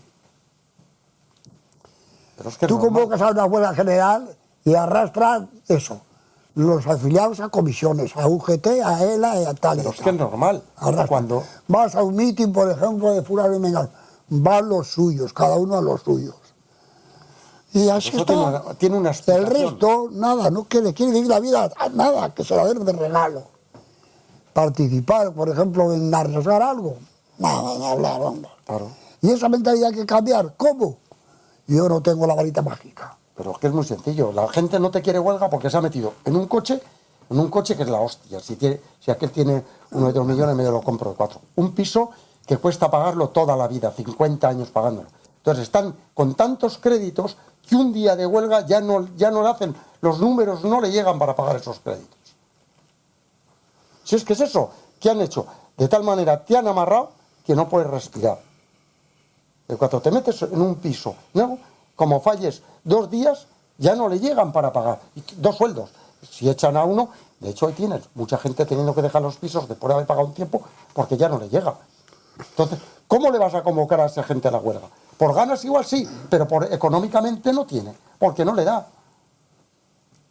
Y hay que ser realistas. Esa puede ser una razón entre tantas, porque también otros antepasados posiblemente, pues eso, tenían por qué renunciar a las huelgas, porque la vida era muy precaria, pero sin embargo las hacían y fuertes. Ahora es cuando el capitalismo aquí puede mandar tranquilamente, sin necesidad de dictaduras, y establecer su modelo sin ningún tipo de problemas, porque sabe que hay una mentalidad, la gente, es la victoria cultural de ellos, que piensa que estamos viviendo en el mejor de los mundos, y que incluso en épocas de crisis piensa que es la única solución posible, y que cuando el Estado da dinero al banco, dice que cómo no le va a dar dinero al banco, porque si no le da dinero al banco, se va a ir toda la sociedad a tomar por culo, hablando mal y claro. Hemos vivido por encima de nuestras posibilidades. Y esta frase la repite cualquier mindundi, pero cualquiera, por la calle. ¿Cómo que hemos vivido por encima de nuestras posibilidades? O sea, que yo puedo ir al médico, que lo estoy pagando, que lo pago con mi seguridad social. ¿Esto es que, o los impuestos? ¿Es que es vivir por encima de mis posibilidades? El tener una asistencia sanitaria, el que cuando ya no tenga más fuerzas para trabajar, por lo menos pueda tener un plato de comida encima de la mesa. ¿Eso es vivir por encima de mis posibilidades? El que yo pueda aprender o pueda aprender a leer, ¿eso es vivir por encima de mis posibilidades? Tenemos un paro obrero que más que duplica, casi triplica el paro obrero europeo. Tenemos una clase obrera donde se dan más muertos al año que en toda Europa. Ojalá estuviéramos en 1910, porque la gente lo vería con más claridad. Tú eres el patrón, yo soy el currante. Yo sé que tú me vas a querer explotar a mí al máximo. Y yo sé que nosotros somos mayoría y que si nos unimos podemos contra ti. Entonces, si ya te pasa mucho, vamos a organizar una huelga y vamos a ir contra ti. Y vamos a ver, no ganando tu dinero si no tienes que acceder a lo que nosotros te pedimos, que es una migaja de lo que tú estás ganando con nosotros. Porque la CNT significaba todo esto. Unos derechos, la defensa de los mismos, un cierto bienestar, el mantenimiento de un cierto nivel de vida y el mantenimiento de una alternativa creíble de organizar la sociedad. Si esto no existe, no hay alternativa. Esa es una de las labores importantes de la CNT. El recuperar ese apego a la verdadera cultura obrera y a la cultura popular que entonces tenían los trabajadores. Pero es que eso va unido a la conciencia de clase. Mientras no se recupere la conciencia de clase y los trabajadores no sean conscientes de que tienen como clase, primero que forman parte de una clase y que esa clase tiene intereses antagónicos con la clase explotadora, evidentemente. Entonces, a partir de ahí ya viene lo demás, porque todo lo que venga de la otra clase, sea la cultura, sea lo que sea, tiene un sentido de clase, que está hecho no para la cultura, incluso, que es un arma liberadora, cuando viene desde el poder es todo lo contrario, un arma de sometimiento, de alienación, de que el trabajador se crea un burgués aunque no tenga ni dónde caerse muerto. Yo creo que la CNT tiene futuro.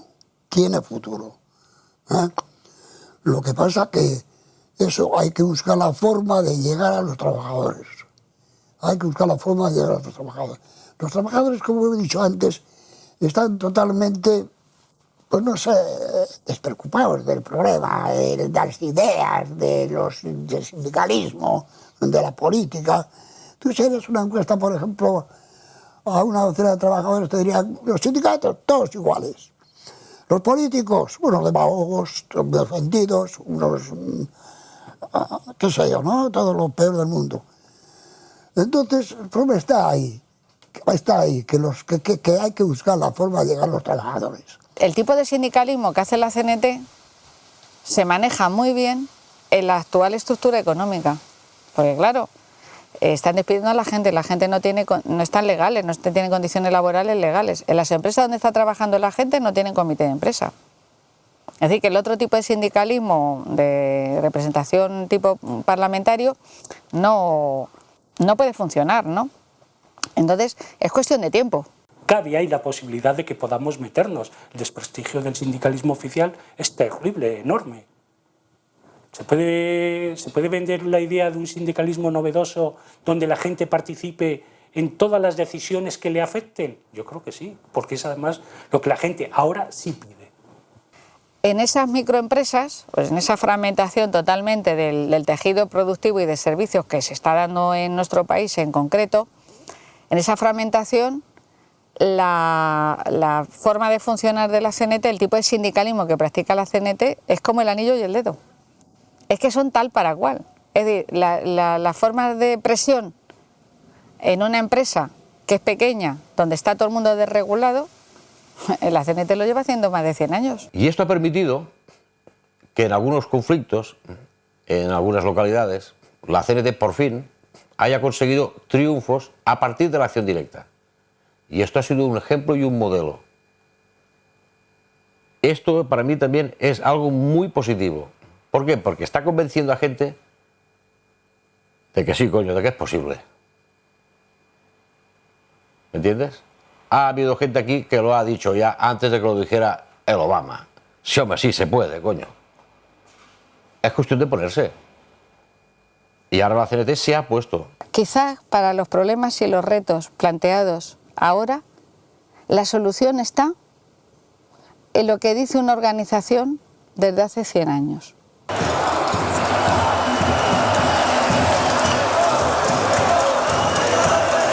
El trabajo, o sea, el trabajador, ya no pesa ni tiene el fuego que había que la locomotora caminara con fuerza. Se paró a mitad del camino y se perdió lo conseguido, que fue mucho esfuerzo y sacrificio. Hoy solo nos queda algún gesto y una bandera algo marchita. Fruto de esta situación ha sido el inmovilismo de nuestras sociedades de clase.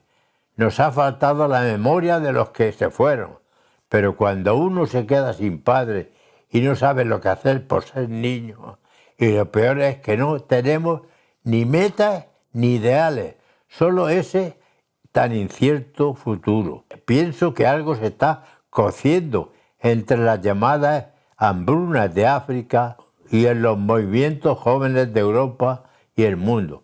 La llamita se está encendiendo.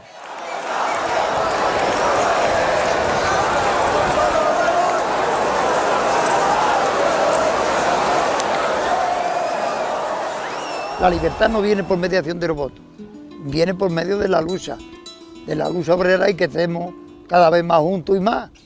Pero fíjate tú, lo poquito que vemos, vamos a ver si es la forma que ustedes los jóvenes veis de tratar de conquistar a la gente, si puede ser. Ser más consciente de lo que se es y no dejarse atropellar ni por las entidades ni por nadie. Que cuando hay algo que protestar, pues se protesta, caiga quien caiga. Hoy veo la situación y parece que estoy viendo al fascismo que se va echando encima de nuestra organización y encima de particularmente de nuestros ideales, porque verdaderamente es que es así. Nuestra tesis ha sido siempre que nosotros teníamos el deber de elevar por encima de todo la valorización del hombre, en tanto que ser humano. Ahí es donde está el pensamiento nuestro.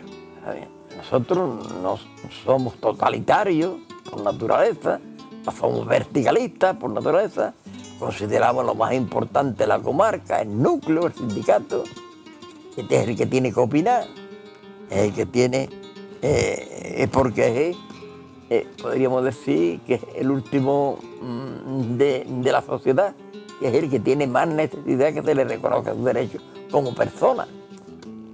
Digo que dentro de la cabeza de un trabajador es un elemento pensante, es igual que el Papa, coño. La gente tendrá que llegar el día que la gente se tiene que dar cuenta de que las cosas no se dan así por una sonrisa, se ganan luchando. Porque nosotros siempre hemos dado nuestra vida, nuestro esfuerzo y nuestros años a favor de la clase trabajadora, solo y exclusivamente. Siempre del débil, nada más. En la solidaridad está todo. Hemos de ser solidarios, no luchar para nosotros, luchar para todos. Y ya está, he terminado. Yo quisiera que saliera gente, si pudiera ser joven, mejor que con años, que escuchara esa voz y que lo presentara donde sea, para que se llegara a un acuerdo. Y si nos desaparecemos todos, unos y otros. En el sentido de saber que hay otra forma de hacer sindicalismo. En el sentido de saber la honradez, la tenacidad de aquellos hombres que se llaman sindicalistas en comparación con lo que tenemos ahora. Que no nos exploten, que está bien, y ser explotados. Que el mundo es para todos, ¿eh? Pero hay 4 que se lo han repartido para ellos. Un día u otro vendrá. Que aprendamos la tolerancia mutua y que sepamos instruirnos para tomar la producción y la distribución en nuestras manos de una forma equitable, humana y solidaria. Es todo lo que deseo para poder vivir en paz y tranquilos en nuestra vejez.